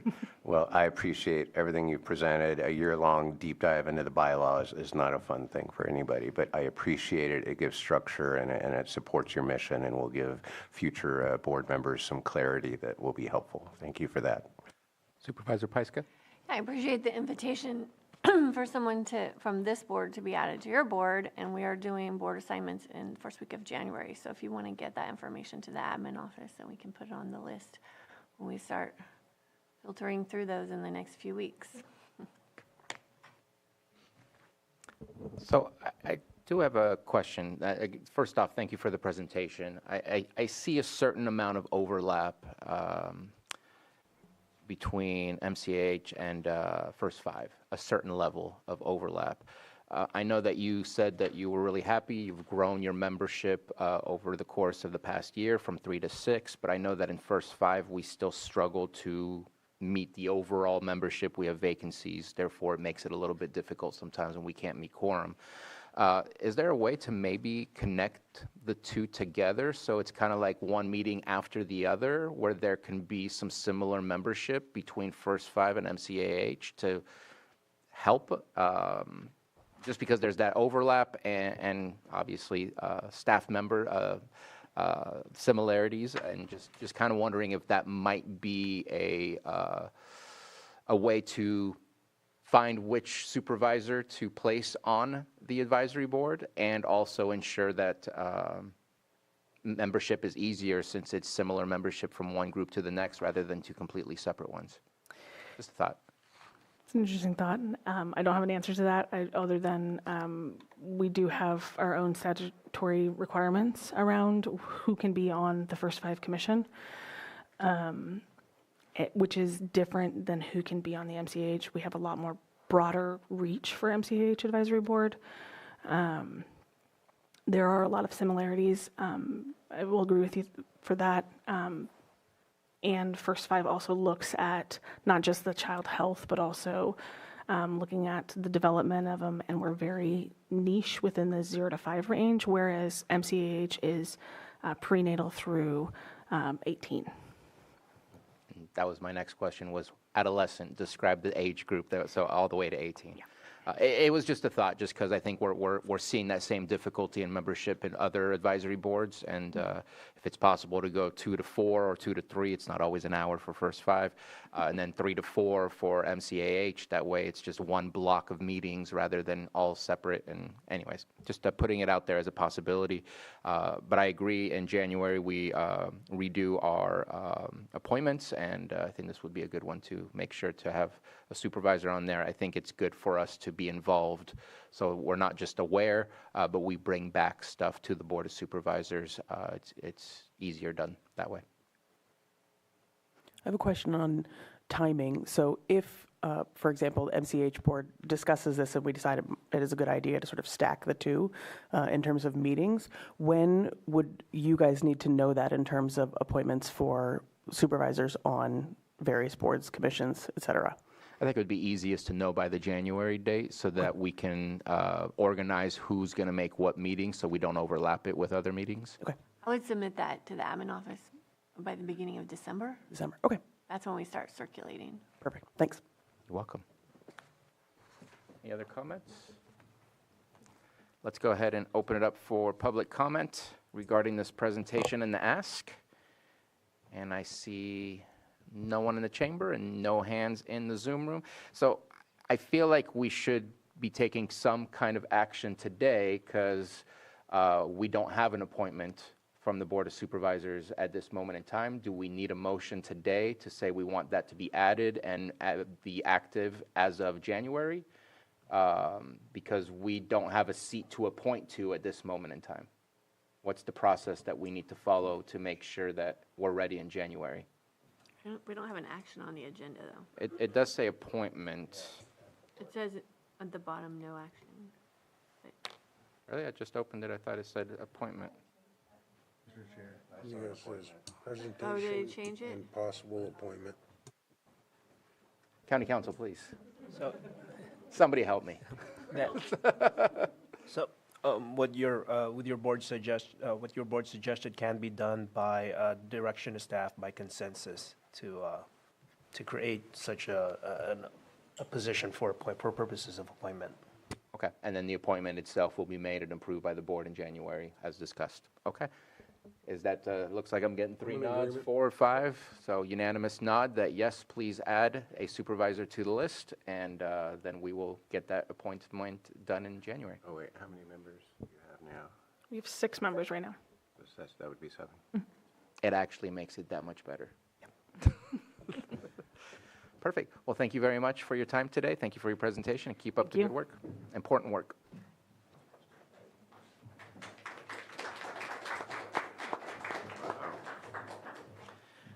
We'll move on to item 6.6, 10 a.m. Consideration of proposed 2-year plan to complete the wildfire benefit assessment zone pilot project, and we have our community development team coming up.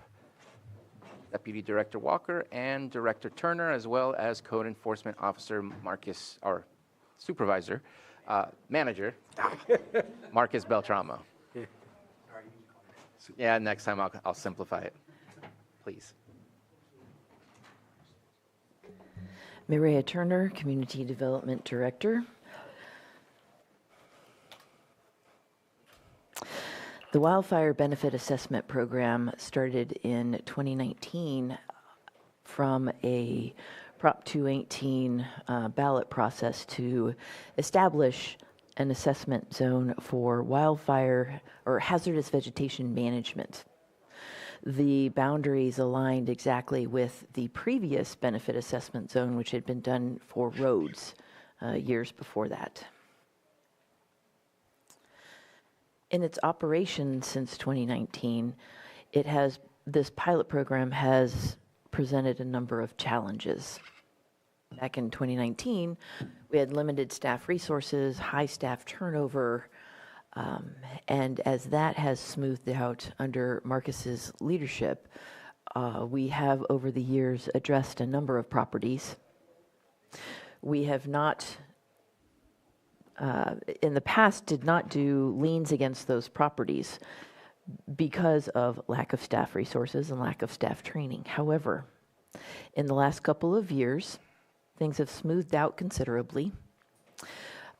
We've had stable staff. We dedicated 1 staff member to addressing this program, just this program. He does other things, but 1 single staff member then to oversee this hazardous vegetation management, which is just limited to the subdivisions in the Rivieras. So the Kelseyville Riviera, Riviera Heights, Riviera West, and Buckingham.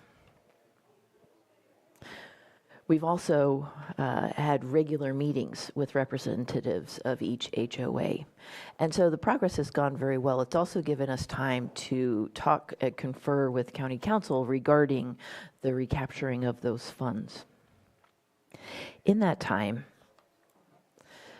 it was made clear to us that we cannot recapture those funds because the benefit assessment was done for the purpose of hazardous vegetation management, and to place a lien on the property would in effect be double dipping or making property owners pay for the hazardous vegetation that they had paid for with their assessment with the Prop 218 process.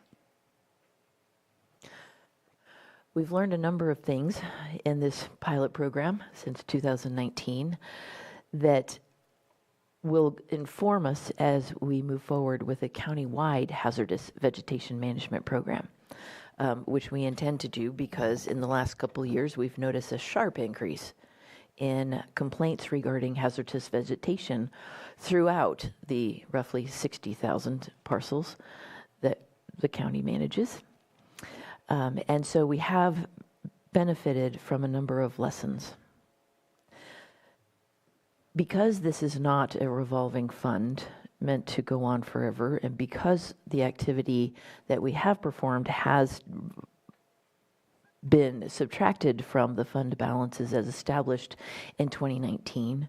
We were thinking about how can we continue to use those funds to benefit the hazardous vegetation management in the Riviera subdivisions to the best of our ability. And so what you have before you today is a plan that the department worked out for a 2-year continuation and final closure of this pilot program, which will address the large draw of, or the large dedication of staff resources necessary to operate it, as well as continue to provide those services that the property owners voted for the remaining 2 years. Deputy Administrator Shannon Walker-Smith is here to walk you through the next 2-year plan. And Cannabis Program Manager Marcus Beltramo is here to answer any questions you may have. So I will turn it over to Shannon. Oh, also the slides for the presentation were included as an attachment, and Johanna's just about to get them up on the screen. Thank you.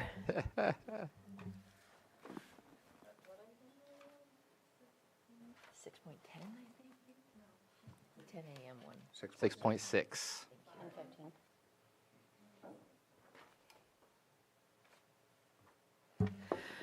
Additionally, we do have representatives from 3 of our 4 HOAs that are prepared to answer any questions. Also, they would like to give a short presentation if they may. They were requesting 10 minutes if that's amenable to the board. And that was requested, and I did check with Supervisor Pyska. We'll go ahead and provide longer than 3 minutes since they're a representative and not just an individual public member. Great. Thank you.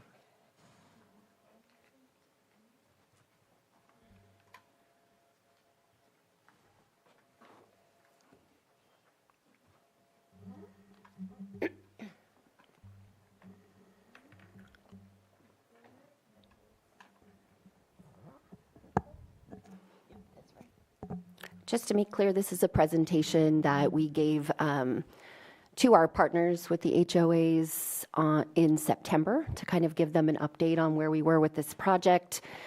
Before we start into where we are with our current fiscal update, I was asked to put together a few numbers, kind of outlining just the project as a whole. So just to bring everyone up to speed, this assessment originally collected approximately $485,000. We have spent approximately $185,000 of that. So the remaining, that's where so it's 306 is the real number. And in spending that $185,000 over since 2019, in 2019, 20, 2021, and 21, 22, 85 abatements were completed. In 22, 23, we didn't complete any abatements. That we're retooling the program at that point. And then in 23, 24, 22 abatements were completed. And then I'm going to present on this current has-veg season that is wrapping up now. So that's almost 100 abatements completed over the course of the project for that 185. So this slide that's up now outlines the balances of each HOA or each service area, I should say, and showing you how that totals to the 306 that remains. Next slide. And then in 24, 25, so the current has-veg season that we're wrapping up right now, this was as of September 25th, these stats. We had received 274 complaints, performed over 125 inspections. We closed 100 cases due to no violation or people who voluntarily self-abated. 1 abatement had begun on this project in September in the Riviera West, and 4 warrants had been prepped. Marcus, I think that those 2 of the 4 warrants, those abatements have been completed to date. That's my understanding as well. So 2 of the 4 that were being prepped in September, 2 of those have been completed and the other 2 are scheduled. And 5 citations with fines issued, we're hoping to collect through data ticket, have been issued, with more being prepped to go out. So that's what's been completed in 24-25 on this project. I'm going to pass it back to Director Turner. As I stated in the introduction, the benefit assessment zones were established through the one-time assessment program, compliant with Prop 218.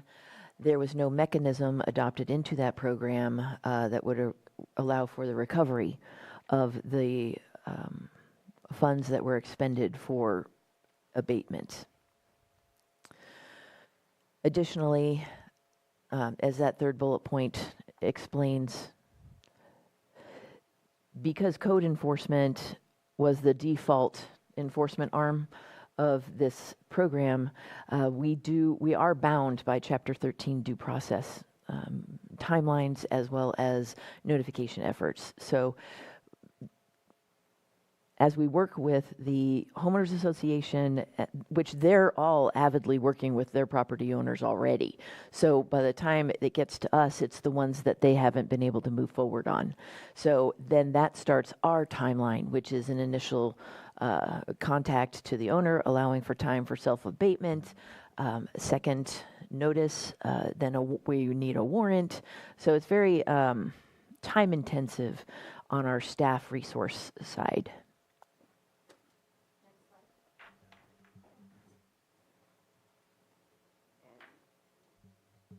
Next slide. So again, this just kind of outlines the differences in the 2 processes that kind of got conflated between the CSA, its authority and process based on state code, and then how code enforcement operates. And that is the kind of the root of why this program has been difficult for CDD to operate successfully, and has prompted our kind of re-looking at this program again and the proposal that we're going to put before you today.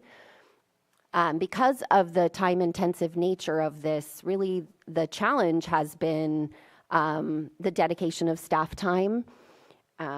We have, as Director Turner mentioned, we have a dedicated program supervisor who is spending approximately 25% of his time on this project now. He also supervises our AVA program and our new illegal dumping grant, all very important high priorities, right? So it becomes difficult to manage, and it seems that we would be much more successful operating this program with dedicated staff paid for from these funds. So next slide.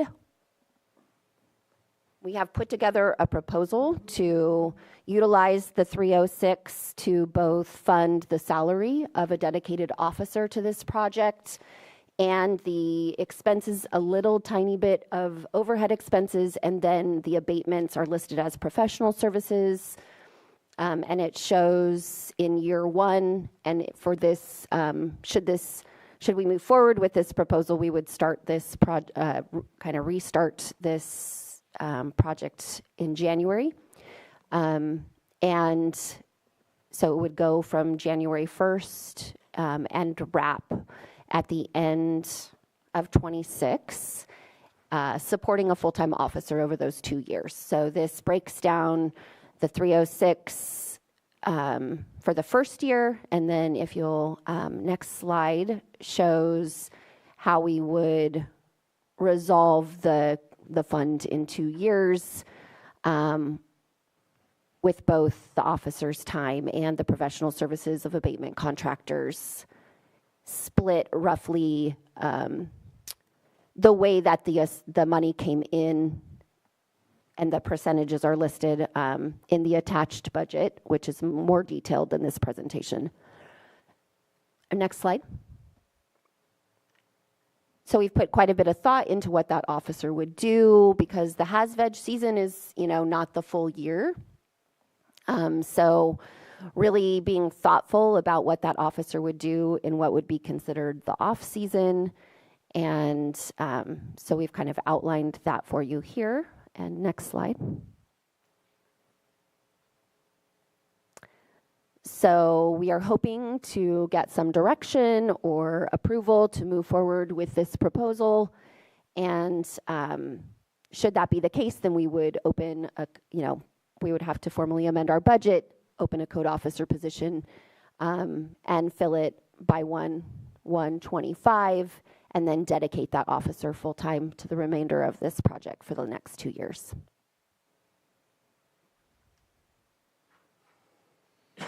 Anything further? I think that's it. All right, let's go ahead and open it up for questions or comments regarding this presentation. Should we go to the HOAs? Yep. All right. I know that we had some representatives of the local HOAs in the Rivieras. Please come on up. And again, we'll give you more than 3 minutes.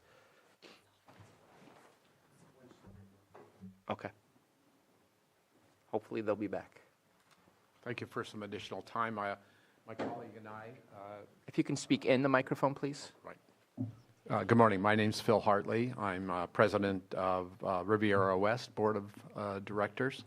Also serve on the Konocti Fire Safe Council and on a really interesting assignment working as a member of the General Plan Advisory Committee, which is a great group, really something else.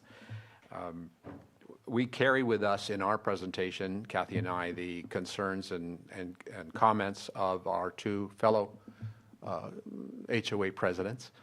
So we appreciate some additional time so that everyone can be, all four communities can be heard.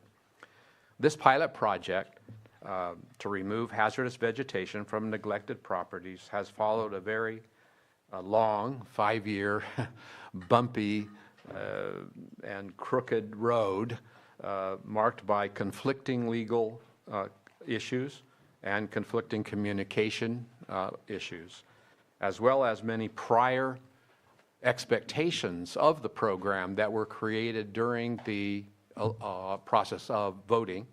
Those expectations were created by a former supervisor at public presentations, as reported in the newspaper, and a lot of documentation before that.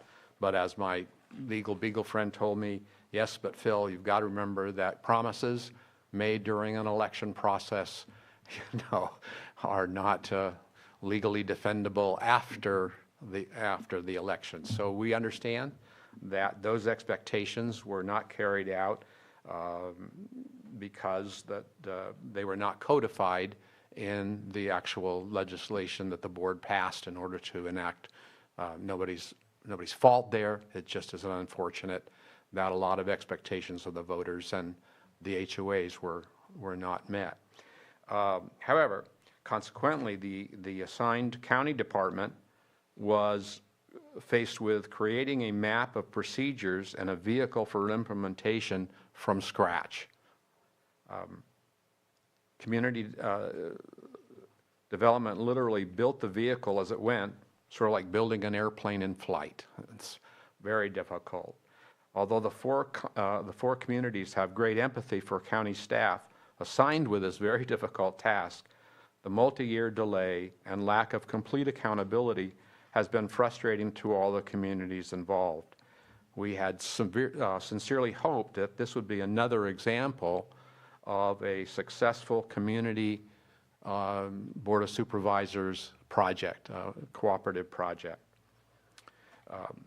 But today is the first day of the rest of the journey, and it is renewed resolve that the four HOAs are more than willing to assist with the completion of the pilot, offering any helpful assistance, direct support, advice, and knowledgeable expertise. To ensure the success of the next step and to provide clear accountability, we would ask that the Board of Supervisors postpone consideration of this specific proposal to provide the time and opportunity for the four communities to have meaningful input into the drafting of a map for completion. This time will allow for, first of all, fiscal liability or fiscal information to catch up with the program in a sense. Currently, there is a lack of complete information concerning which parcels have been cleared, how much has been expended to clear these parcels, and what funds have been recovered from cited property owners, if any. I would offer the Riviera West Fund Report that I've distributed to you as an example of where we are at this very moment, where you can see that we started out with $48,000 in our fund. We have a balance of $30,000 left, and for a calculated expenditure of $18,000. But we can only account for about $6,000 of that $18,000. There's four properties listed there and the cost of clearing each. There's some small, as you say, some small charges for indirect costs, and then some undefined expenditures that are only identified by code numbers that are yet to be defined. Even then, that leaves about $5,800 that's simply not accounted for. Where did that money go? It's taken from our fund, and we don't know why or where it went. Now, Deputy Administrator Walker Smith has been working very tirelessly to trace revenues and expenditures and providing information to us as it is developed. I have every confidence that the accounting will ultimately be clear and valid. However, that is going to take some time. Complete and valid fiscal information is essential both for public accountability and for making wise decisions about what steps to take next. We simply need to know how the funds are being distributed and used. Secondly, this prospect to spend 47% of all the remaining funds on a full-time employee to carry out the program is just not warranted. All four HOAs regularly, every year, annually, conduct professional inspections, including the use of certified arborists when necessary, posting properties, issuing legal citations and reminders, assessing fines according to the process regulations, according to due process regulations, taking small claims court actions, and placing liens on continuingly non-responsive properties. That experience and knowledge allows us to make qualified assessments of the time and reasonable cost of managing this project. This year alone, this summer, Riviera West, which is the smallest of the four, issued 119 citations.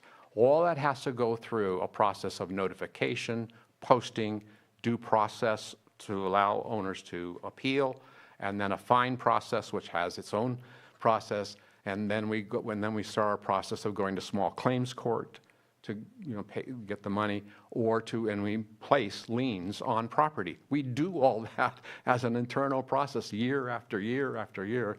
We're pretty good at it. Okay.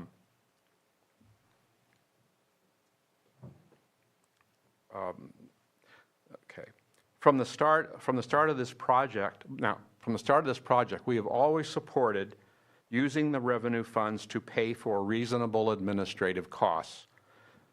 But this discussion has never occurred until this month, essentially, or until October. That is, we've always believed that the funds should pay for the administrative overhead for this project. But it is simply too difficult to understand how 40 hours per week for 18 months, where 2,880 hours to complete the routine tasks that constitute this project is valid. Assuming there are about 50 properties that are currently awaiting abatement on our first sort of cycle of doing this, which has been a 5-year-long cycle now, that means we would be using about 58 hours per property abatement, according to this. Also, further, it's going to be difficult and a source of ongoing scrutiny to ensure that each hour of this assignment is spent just on this project. It would be better that a mutual agreement be established on what percentage of the revenue should be granted for administrative purposes, as is common practice in grant funding and entitlement allocations from the state and from the federal government. This is usually referred to as an indirect cost rate, which the institution or the county or any organization sets aside to cover administrative costs, and then what they use that money for and how they use it would be up to the agent. that's how I think we should approach the administrative costs of this proposal. Now, we understand that the issue of recovery of funds is challenging because, again, the resolution that the board adopted made no provision for the recovery of the funds that were spent on clearing properties. By the way, it also made no provision for administrative costs either. Also not, I must say, as a parting comment, I do not understand the concept of double dipping. I bounced it off my legal friend. He had problems with it. What it basically says is that if I'm a property owner and I have a bunch of hazardous vegetation on my property, all I have to do is refuse to clear it, and then the county will clear it for free. And that just doesn't make any sense, whatsoever. There are lots of county services that are double dipped. The county supports the Lake County Transfer Station in Lakeport. We pay for that out of our property taxes to pay for that service. But when I pull up my pickup truck full of stuff, they charge me another fee. Is that double dipping? There are just lots of services where there are additional fees that come after the service has been paid for. All in all, we can work together to make this critical project a success and end trying to demonstrate another community and county project. Thank you. Thank you very much. Would you like to respond to some of those comments and statements? Yeah, just a couple of clarifications. We did receive from Mr. Hartley yesterday that outline of expenses that he'd like more detail about. I didn't have an accountant yesterday, so she's looking at it today. And I already know that the, what was the last line, Phil, that you called the undocumented expenses. Undocumented expenses is actually 23, 24 expenses, and we have those details for you. So we're happy to, and we've stated this all along, we're happy to continue to drill down on the details of accounting for the expenses from the past. And we're open to do that. We're willing to do that. And we're looking for direction on how we want to move forward beyond the spot that we're at. Additionally, I appreciate Mr. Hartley's comments about an indirect cost rate and how that idea might be utilized for this project. Typically, indirect cost rates cover the cost of staff who are kind of incidental to a project. So if we were writing a grant to cover this project, we would both include indirect cost rate to cover the time of our accountant and other people who come in contact with the project, but we would still certainly fund a staff member for this project. Because it's necessary to actually complete this work. And I think that our lack of success administering this project in the past is demonstrating of that. It's the reason that we haven't been able to be successful. And just a comment that remembering the data I've given you this morning just for mine also applies to other four. This has been 4 years in the coming. So it's taken 4 years to catch up, to this point, because we didn't have reports in the first few years. And indirect cost rate, that's really up to the institution how it uses it. Indirect cost rates run anywhere from 2 or 3 to 10%, up to Stanford University, who charges 100% indirect cost rate for any funds it receives from outside. So there's no limit on what you can do with indirect cost rate. It just makes it clear to everybody that, look, we're going to set aside some percentage that we all agree on is appropriate for the community development, group to use as they see fit to cover what they need to. Remembering that everything that's been done so far, all of the lots that have been cleared, including my one, that finally got cleared after 4 years, have been done without funds going, for administrative costs. And I don't think we should be held to sort of pay back time that was spent the last 4 years. But we're happy to talk about, or at least have the opportunity to discuss with the department an alternative approach. And at this moment, Mr. Hartley, I'm going to ask you to please take a seat. If we have a direct question to you, I'll ask you to come back up. Thank you very much. Supervisor Pyska? I appreciate and I want to thank staff for working on this for years. This has been a really difficult project that we all inherited. And the HOAs, Kathy, did you have a presentation to make too? Okay, then I'll just hold on off on my comments. Okay. I want to hold 1 second. Vice Chair Crandall, I saw you had your pen up. CAO Parker. Thank you, Chair. Can I respectfully request 5 minutes? Yes, let's go ahead and take a 5-minute break. We'll come back at 11:26, and we'll start off with Kathy.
to do is It got quiet real quick. All right, we're going to reconvene. Thank you for your patience on this. I just want to kind of check in with Supervisor Pyska and with Director Turner. At this moment, how would you like to move forward? I know we have Kathy that wanted to speak. I'd love to give her that time and then come back to us and figure out, okay. So let's go ahead and open it up. Thank you very much. I appreciate it. My name is Kathy Andre. I serve as president of the Riviera Heights Homeowners Association, as well as the Canocti Fire Safe Council. So we've been at this benefit zone program a very long time. We believe that the benefit zone program, which was developed in 2019, was proposed with every good intent. At the time, the HOAs were faced with how to abate high fire risk properties whose owners were deceased, in extreme tax default, or whose properties were abandoned. These properties posed an extremely high fire danger to all of the HOAs and the surrounding areas. Many of these hadn't been abated of fuel loads and dead and dying trees and everything else in 15 years, 10 years, 20 years. You know, so this was a very, very serious situation at the time that the benefit zone was unfolding. It was imperative for the safety of all that these properties be abated of wildfire risk. As such, the benefit zone program was created, and a majority of the homeowners in those HOAs and surrounding areas voted to approve the benefit zone program. This was all done in good faith and out of great need. In hindsight, as we all know, the benefit zone ballot was not written clearly enough to define specific program parameters, and there was no infrastructure set up at the time to manage and implement the program. Basically, it just got plopped in code enforcement's lap. And that was the reality of it. So over the past 5 years, the county and the 4 HOAs involved have faced serious challenges and stumbling blocks in trying to make this very flawed program work. I'd like to acknowledge the leadership of both Supervisor Pyska and Maria Turner in trying to resolve these challenges. I'd like to thank Marcus Beltramo with Code Enforcement Division for his perseverance in implementing and trying to implement this program.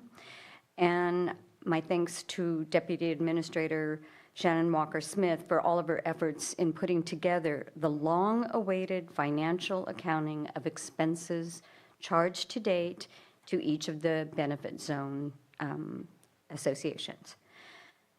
Thanks also to County Council and everyone else involved in trying to find a path forward. I believe at this time, with everyone's help, there is a path forward developing here, and I think that's where we really need to look. With that said, Riviera Heights requests that the Board of Supervisors postpone today's vote. We just haven't had a chance to look at the numbers. We haven't had a chance to look at all of the expenses and how the money was spent out of each of the HOA funds. So for Riviera Heights, we don't have yet a breakdown of all of the costs and expenses that have been spent to date on abating specific properties. Again, we finally have these numbers. And so I just want a chance to see them and review them and analyze them before the board makes a major decision that's going to impact the balance of the funding in the benefit zone accounts. So I think the question that we have is, does the operation of the benefit zone warrant a full-time person? We all agree. Riviera Heights wholeheartedly agrees that administrative money should be, benefit zone money should be spent on administrative costs. To what degree is the question? And so we are very supportive of a part-time position at this time, and would certainly approve of funds being expensed for a part-time person.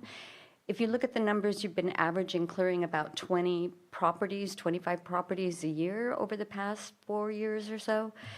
I don't think that number of properties being cleared each year warrants a full-time position at the cost of about $88,000, which represents, you know, if you look over the salary cost of this full-time position, it's half of the money remaining in the benefit zone funds that would go towards an administrative full-time person instead of being spent on clearing additional properties that need to be cleared.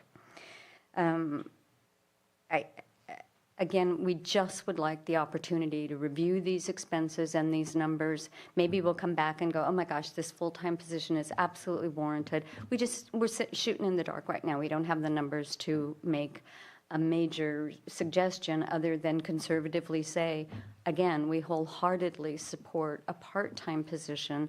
We are just concerned that the position of a full-time person is not warranted and the funds should not be expensed for this. We've waited 3-4 years for these monies. I think we could just wait a little bit longer until the HOAs are given a chance to review the expenses, the expense breakdown. We've been waiting a long time for this expense breakdown. We sure would like the opportunity to review those numbers. And I think the council as supervisors might like to review those numbers also in making this important decision as to the administrative costs related to this program. In the meantime, I know all of the HOAs will continue working with everyone involved in the benefit zone program.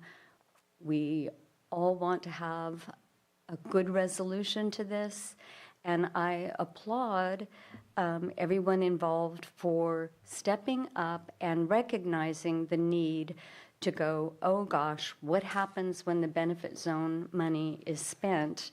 What do we do next? How are these properties going to be abated in the future?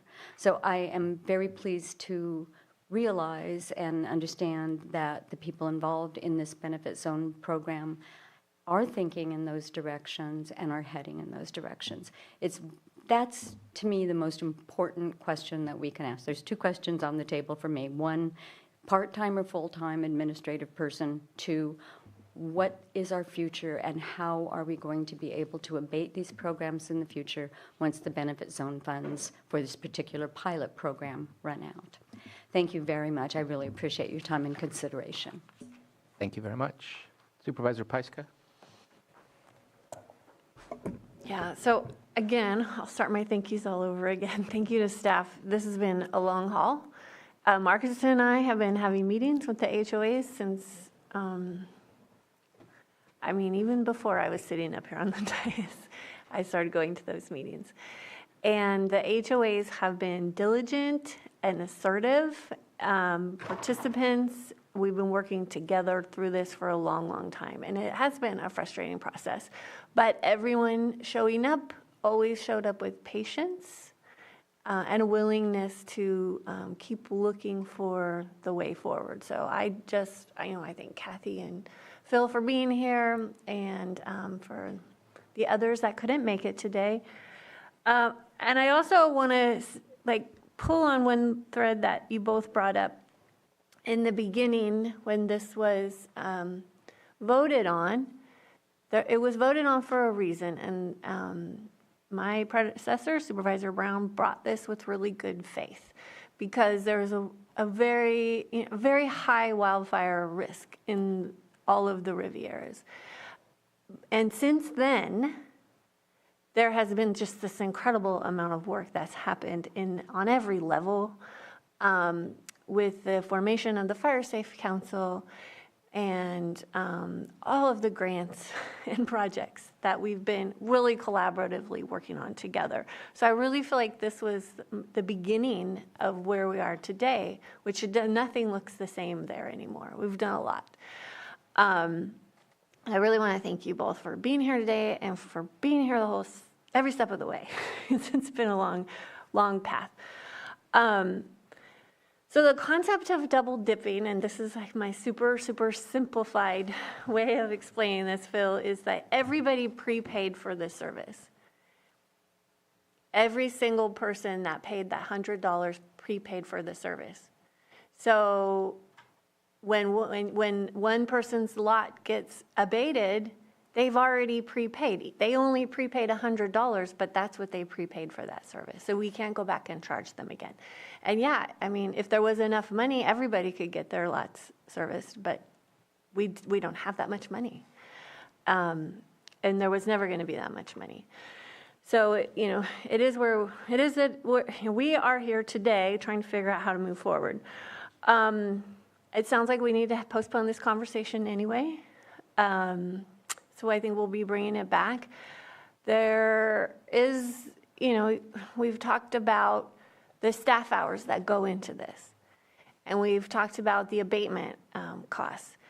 But there's a lot of hours that go undocumented because there's a lot of self-abatements. There's a lot of work. Marcus is nodding. He does a lot that never shows up on the spreadsheet. And I think that's the difficulty of figuring out if this is a part-time person or a full-time person. But whatever happens, whatever this board decides, how many hours that person's going to be working, it's going to be very well documented. They will not be able to work on any other project. And I do suggest that we have a review period to see if we're giving them too many hours or not enough. I know there's limited abatement funds, but when we know that people do self-abatements, we also know there's other grant opportunities out there. I mean, there's so many. The Fire Safe Council grant right now is running out, but that is $2,500 a home for people to get that service done. That, you know, if this employee connected a homeowner who was low on resources but needed to get the work done, connected them to get a grant, it wouldn't impact the fund balance for abatements. There's been a lot of money, there's been a lot of work done through NCO, helping seniors there. I used my discretionary money to buy several $1,000s worth of weed eaters and chainsaws so that seniors can have their yards worked on. So I would think that this person would need to be in close contact with the Fire Safe Council to know when these grant opportunities are coming up and have a list of them. So then when they go out to a property and say, you know, we have an abatement, we have an issue here, we're going to have to abate, do you have the resources? No? Well, maybe here's some grant opportunities that could help you. So I think that there's a lot that can go into this, but again, those hours are going to be really hard to document and quantify. So we have to start somewhere. Whether we start part-time or full-time, we have to start somewhere and then come back and review it and see if we're falling short or leaving too many hours on the table. So that's my recommendation when we look at this again, because we do need to look at this again. And the HOAs have been very patient waiting for these financials. So a little bit longer to let them review how much has been spent in every benefit zone is appropriate. I know we would like to start in January. Hopefully we can make that work. I don't know. I know there's the admin needs to assist and review also.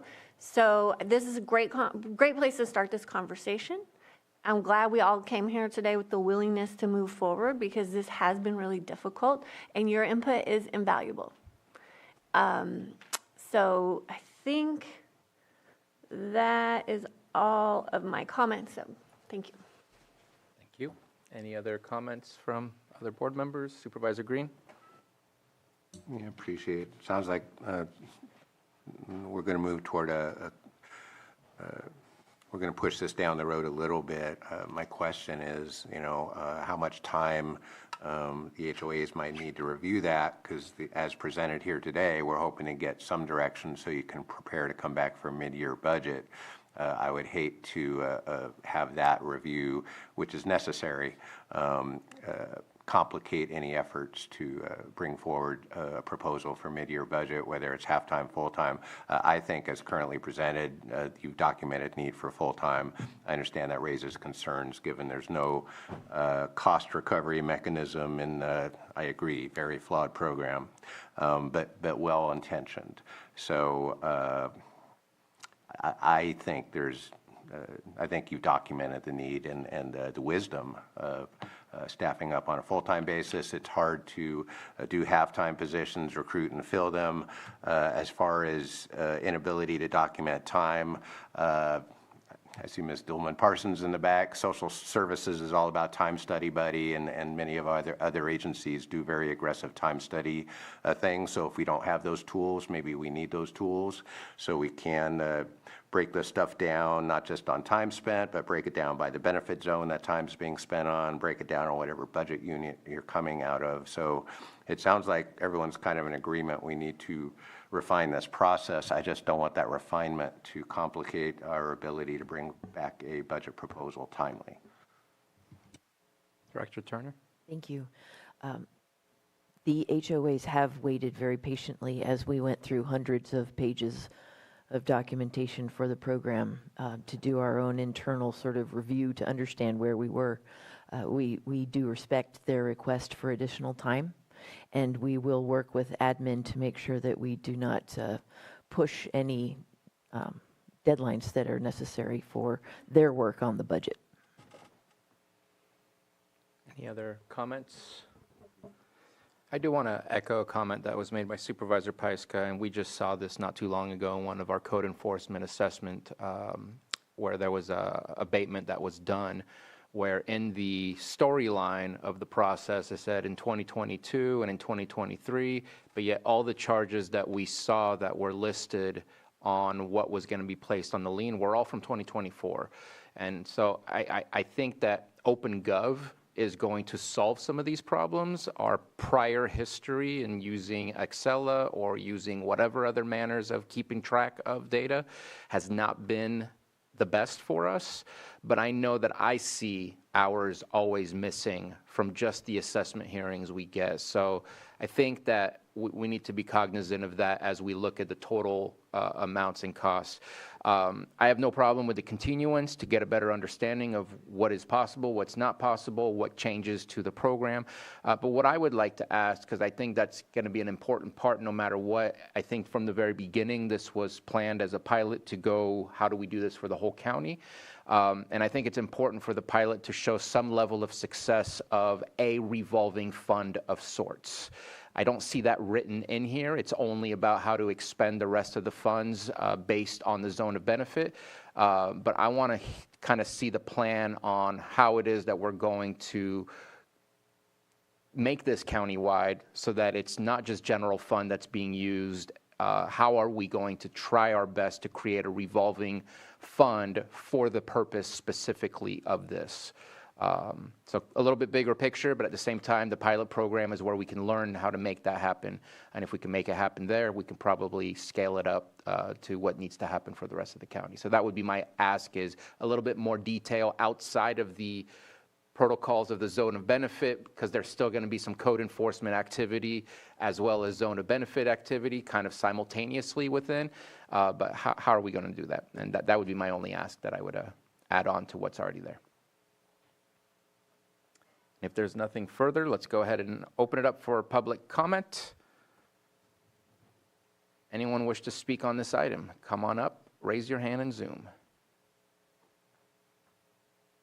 I see no activity, so I'll bring it back, and we have no action for today. Bring it back when you're ready to bring it back to us on your own terms and time, and we'll continue the discussion. Thank you.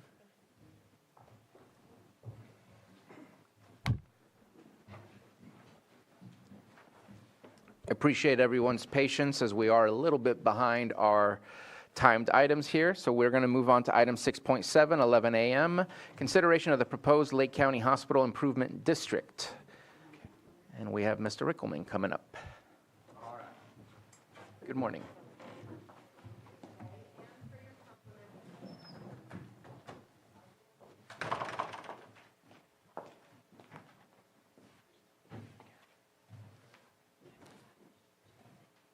Good morning, Board. Ben Rickelman, Deputy County Administrative Officer.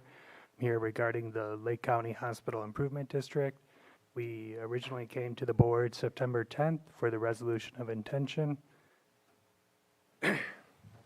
With the state process to create a business-based assessment district, you have to have a public meeting, a public hearing, and then there would be a resolution of formation. This is just the public meeting. The public hearing would then be November 5th, and then the resolution of formation would be November 15th. With the previous meeting, there was a request with the management plan to have some sort of annual report. So I'm working with Sutter and Adventist on just a template. So so the board can see kind of how an annual report would be formed yearly. And then discussions with Patrick, the treasurer tax collector. There will be language in the management plan we'll also have for the public hearing that is in regard to the county's annual administrative fee for the district, and then also enforcement. He just wants a little bit of language with that, with the county collecting an annual assessment. I don't really have that much else to report out at the moment. We are planning for the district, their council to be here in person on November 5th for the public hearing. We do have Tim Stevens here with Sutter Lakeside, the CEO, and Cameron Fasano, the business development specialist. And I believe Chuck Cassis, the CEO of Adventist Clear Lake, is online, and also the council. Would you like to share any words with the board and the public? Okay. Okay. Thank you for continuing on this process and bringing it back to us full circle. Any comments or questions from board members? So I have a strange question, just a what-if scenario. I know that in the whereas it does speak to Adventist Health and Sutter. Later on it speaks to just hospitals. If there by chance is a new hospital, just like our TID, if there's a new hotel, they fall under it and would have to have the same added tax to them, similarly to the two current hospitals that we have here. So they could petition to join if they wanted to, but it's not a geographic area. It's a business-based assessment, which is just for these two businesses. So they wouldn't be automatically grandfathered in, but they could petition to join if they wanted to. Okay. Well, the likelihood is very low, but it's too bad that that would be an unfair playing field in a sense, that in the way that they would not be taxed in the same way. And it does say the district shall include all hospitals, but I guess it's it doesn't have the definition of it other than in the whereas it speaks to the two specific hospitals. We could adjust that language with the resolution of formation just to tighten that up. Okay. And again, not likely to happen, but I just want to make sure we're being fair to all that may be here in the future. I doubt that's going to happen, but just thought I'd bring it up. Okay, that was my only question that I had regarding the details of the resolution. If there's nothing further from, yep, we're going to go to public comment. Open it up for public comment. I have comments from Betsy Kahn.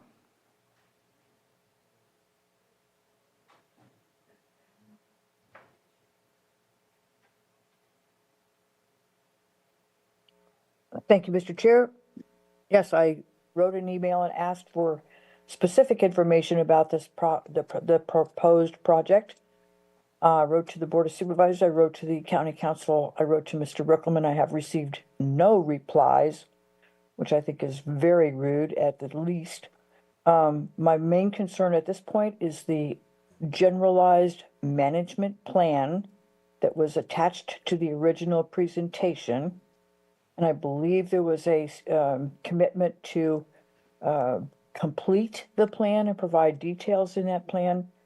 One of the requirements is that the Board of Supervisors have a say in what the funds will be spent on. It's part of the mechanism of the resolution and the plan. And I think that the public really needs to have more understanding of how that will work. Okay. Would you like to respond to that, or Mr. Stevens? Sure. So there is going to be also, I think Mr. Stevens can also kind of provide a general overview of the hospital's planned use, the funds. It's, if you want to go there, that's. Yes, as Ben said, we will be providing a management report annually from that standpoint and have a draft of that at the November 5th meeting. As far as how the funds are used, it will be continued through operations and through the capital and facilities upgraded needed that our current operations do not support in that sense.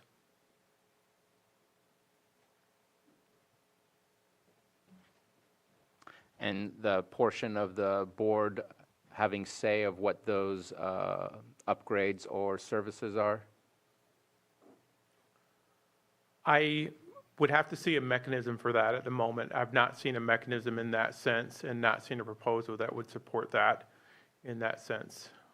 Yeah, It'd be a pretty unusual ask to have a county board designate funds that were going into private entities in that sense. Yeah, I was kind of caught off guard by that comment because I don't see it in there. I do see that we are the collecting agent, and that's about, and we are the board, but that's it. There was an allusion to it in the discussion, but it wasn't part of the proposal in that sense. Both Sutter and Adventist Health have boards that manage and direct their activities in that sense, and it'd be a bit of a conflict to have both ends coming in at that, and that we are both entities engaged in improving the health of the populations we serve and have a very clear mission in what we're doing in that sense. And that was my general reason for asking for an annual report so that we can stay on top of what is being done. It is a 5-year where there's the possibility of renewing for another 10 years, just like we did with the TID. If in 5 years we're seeing that we don't like what's being done with the money, then that's why we need to be in the know. That's why I'm asking for the reporting function of it itself.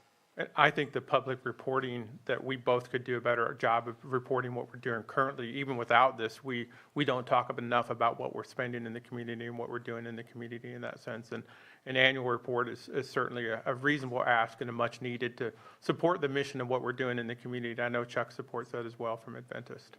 Thank you very much. I think the council wants to comment too, if we can.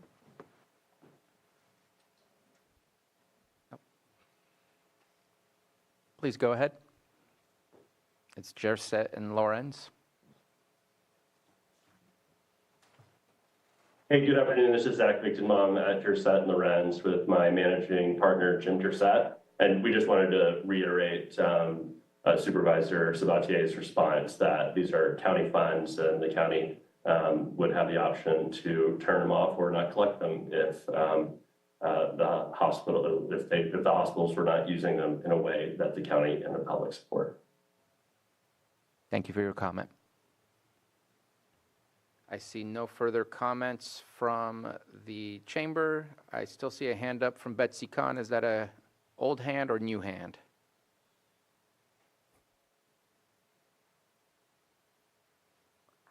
Thank you, Mr. Chair. That's a new hand. Okay. My question had to do with the plan, with the document that's associated with the original proposal, which was stated to be a draft that will be completed. When will that happen, and what public input will we have to that? Sure. So we're waiting on just the draft language from the treasurer tax collector, and then we'll post the management plan, the draft management plan, excuse me, for the November 5th public hearing.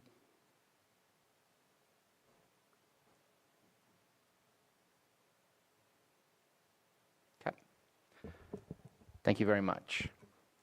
And let's go ahead and close public comment and bring it back to the board. Supervisor Green.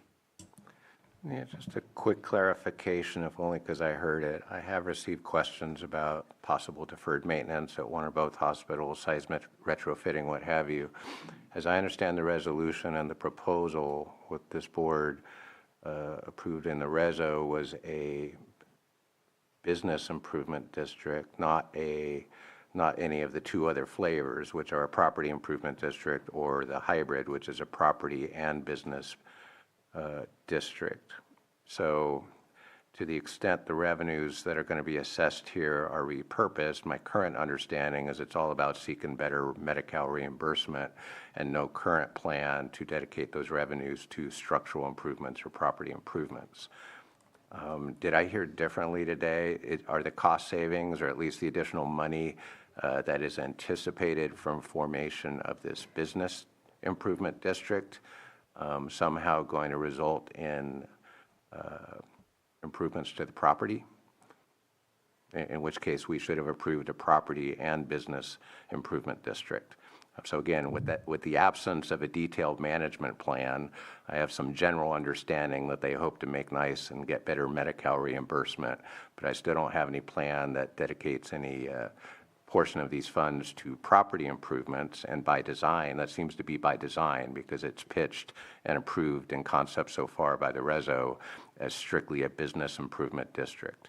So can we understand, given where we're at right now, how these monies will be segregated and applied by the members of this business district? So with the difference between the business and property, that is just the source of assessment. So it's not use, it's a lot of places in the country it is based on property, but California also has a business option. So entities that are maybe renting can also be part of the collection assessment. There's nothing in the state law that says, you know, if you're taking it from a business or a property, it has to be spent business or property. There's just, you have to either have business locations or a geographic scope with the 94 law. Regarding how the funds will be spent, if there's going to be any facility maintenance or improvements, I'll leave that to Sutter and Adventus to comment on.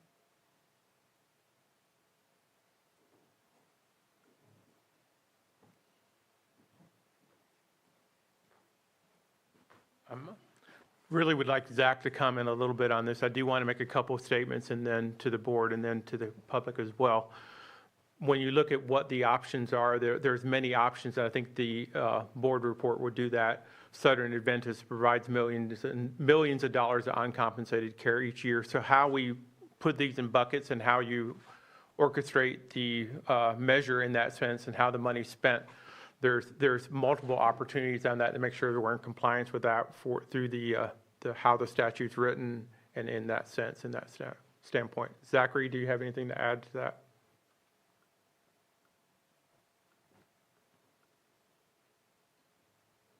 No, we don't. That's correct. The money comes in for uncompensated care services that you're currently not being paid for, that you're covering other costs with. And I'm not sure which statute this is being written under, so I'm not, you know, there's,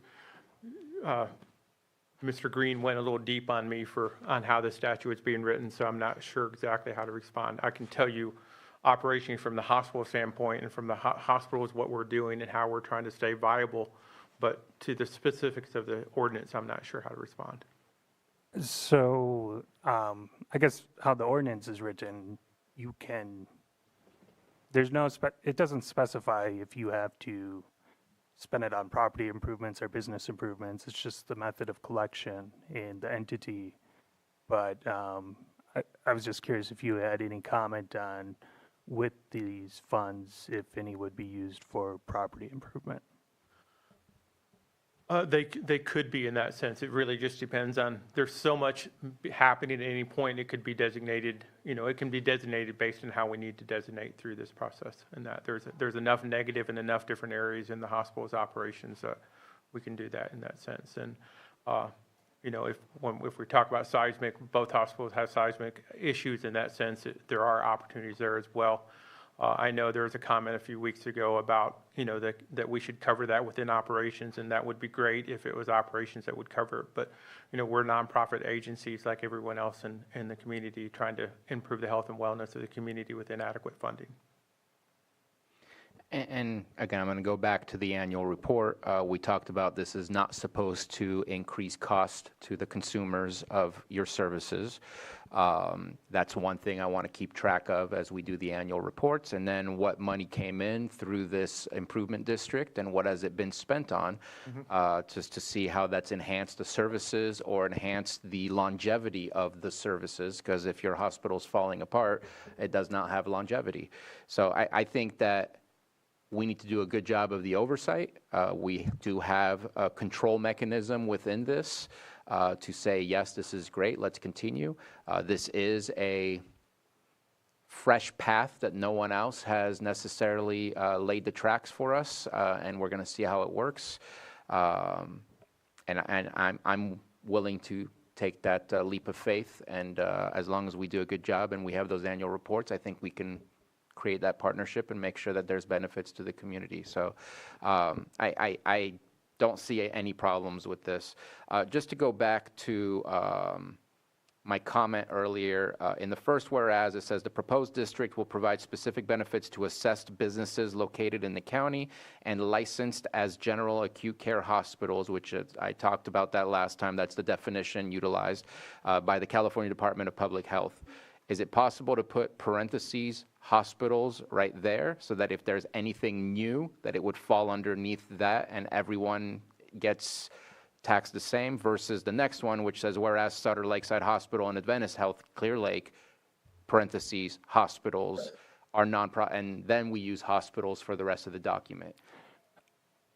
Let me check with council. So with the formation process, there's a petition, which they did at the beginning, sending the their wish to form this district. And so I think we just have to look at the law a little bit more to see if that would grandfather in, or if a new hospital would have to jump through some hoops to join. And just, I guess my question would be for the TID, if somebody builds a new hotel, do they not get the same TOT levels because they're new? They do, but that's a different law, so I just want to check. Okay. And if the rest of the board doesn't want to see that change, I'm ready to move forward. I just you never know if it's going to be a new name in the near future, if it's going to have somebody new, and I just wanted to make sure that it was covered no matter what was the future of our hospitals here. So we're not approving any resolution this meeting. We have to, because they want to make sure, in case you're doing like a neighborhood-based, business-based assessment district and there's like 200 businesses, they want to build in a lot of notification. So that's why there's this public meeting. There's the public hearing on the 5th, and then there will be the resolution on the 15th, the 19th. So we have time to look at that and edit the resolution. Okay. Appreciate that.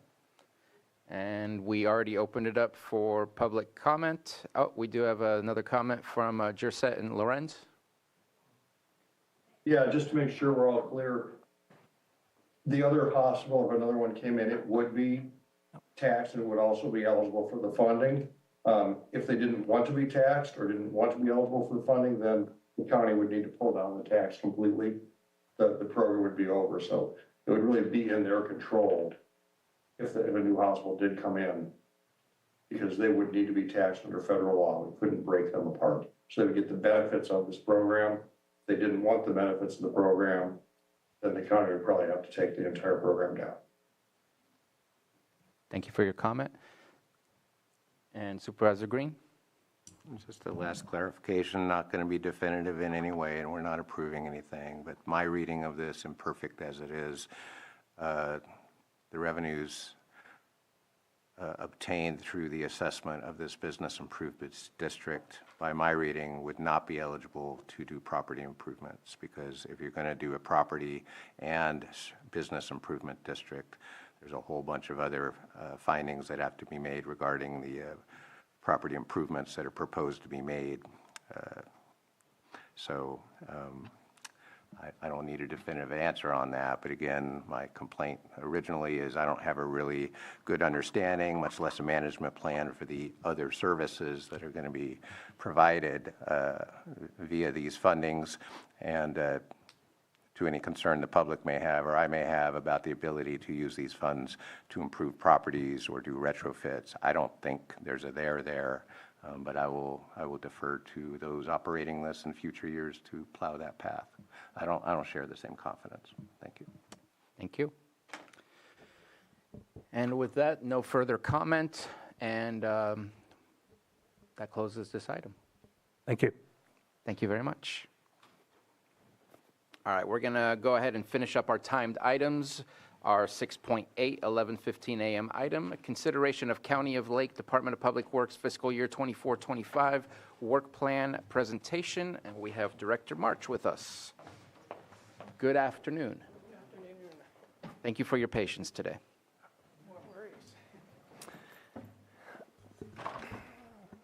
Good afternoon, Chair Sabatier and members of the board. My name is Glenn March. I'm the Public Works Director. I understand the board is interested in what I've been up to in the last 3 months since I've joined. I'm going to make this brief because I know everyone's hungry, ready for lunch.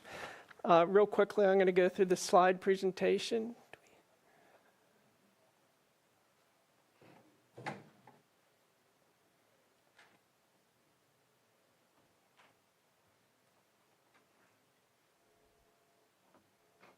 Next slide. So the Public Works Department is comprised of numerous divisions.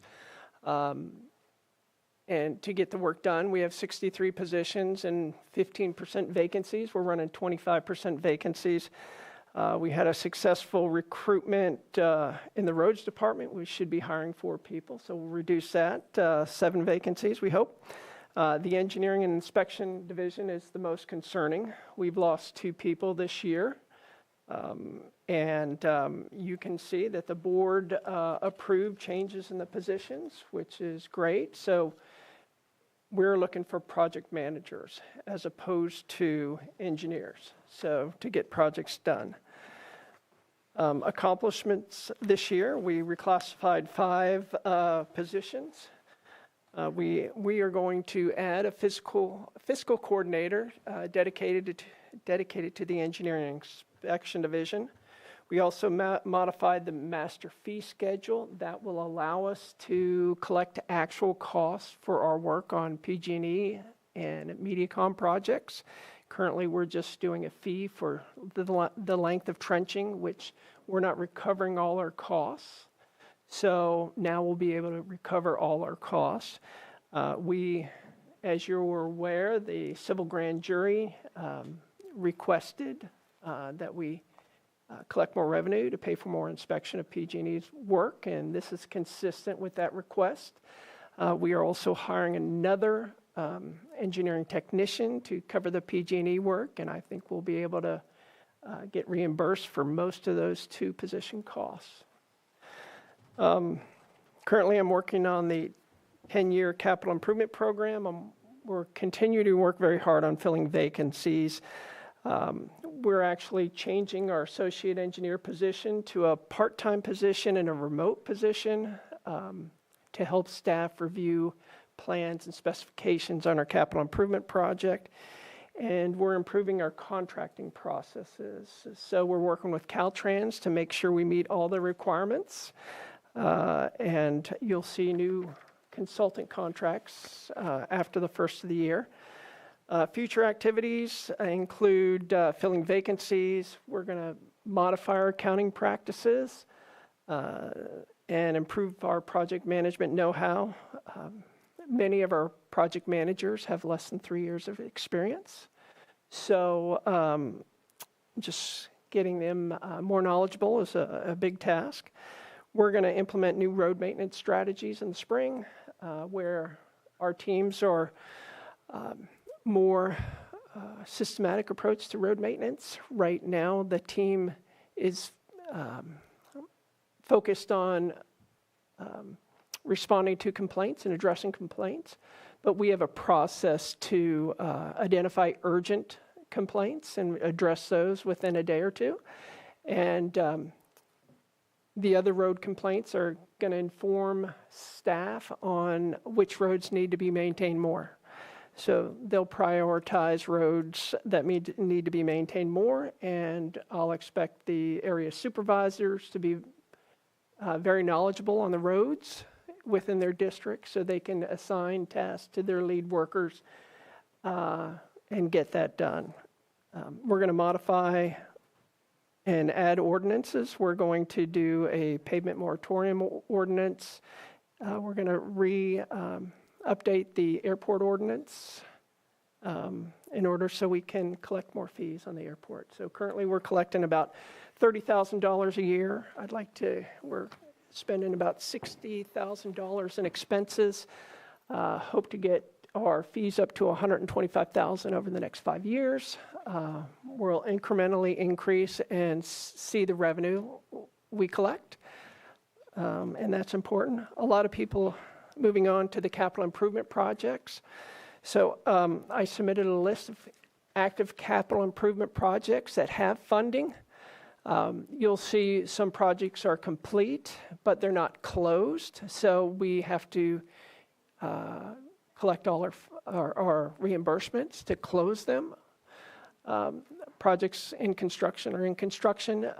Projects in the planning phase are those where we have funding for, but we have not assigned a consultant to that work. And I've provided a list of the different types of projects we have going. Any questions? Any comments or questions? Supervisor Pyska?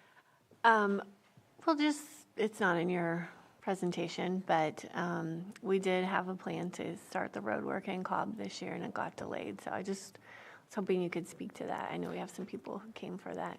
So Cobb Mountain, the 2024 pavement rehabilitation project the advertisement was delayed because I was unaware that we hadn't done our environmental clearance on the project at the time we intended to bid the project. So I expect the project to be bid in next month, and I expect it to be awarded in January, so we can begin construction in April. Okay. Supervisor Green? I appreciate the presentation. We had a side conversation. There are one or two projects on here that aren't on your list, and I know you're dealing with a lot in the department and a lot of mop-up. So presentation a day aside, how are you able at this point to start figuring out those problem areas that aren't even on the list yet and get them funded? So what's your mop-up strategy? Because I have a couple projects that aren't on the list, and I think they're important. Yeah. So we have windows when we can apply for grants, and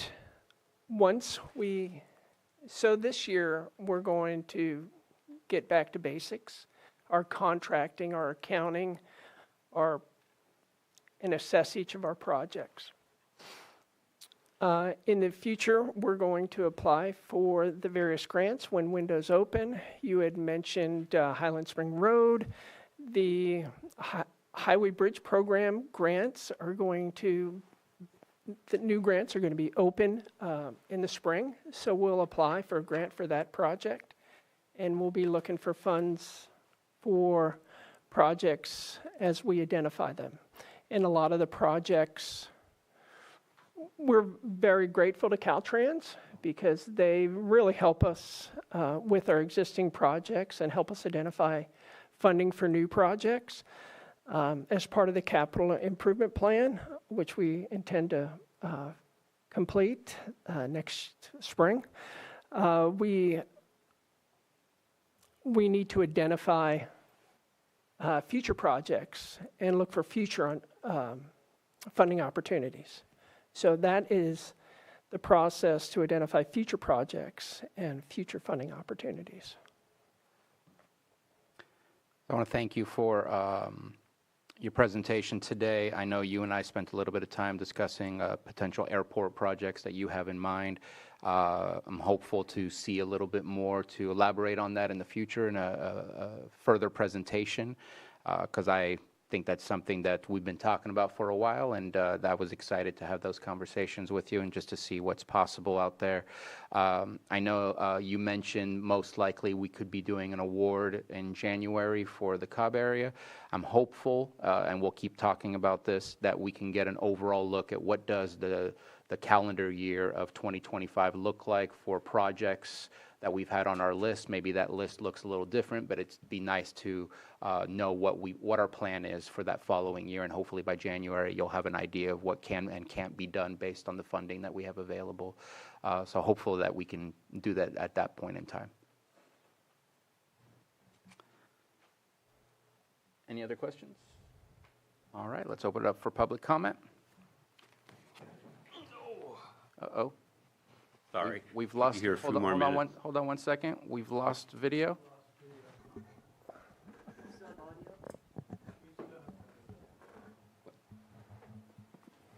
I'm gonna ask you to Sorry, pause. hearing impaired, I'm reading lips. If you could please pause, we lost the video.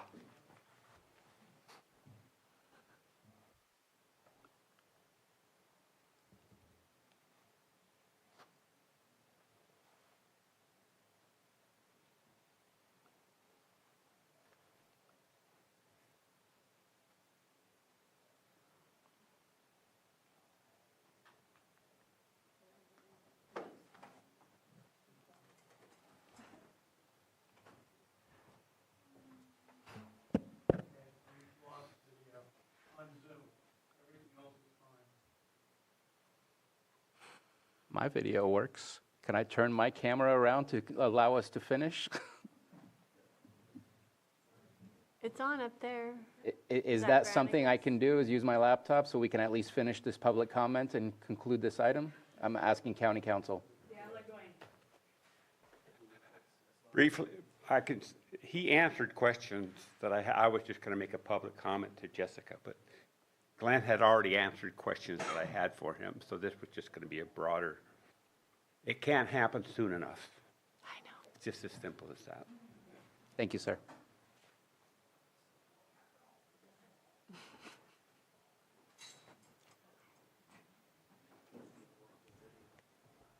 I'm just going to turn on my video so that we can at least finish this. I hope that everyone can still hear us using my laptop video. Sorry, it's such a close-up look of my mug. But we are going to close public comment if there's no further public comment for this item. Seeing no hands in the Zoom room and no movement in the chamber, I will go ahead and close this item, and thank you for the presentation and more to come. Turned it off. And we will reconvene our meeting at 1:23, or let's just say 1:30 p.m.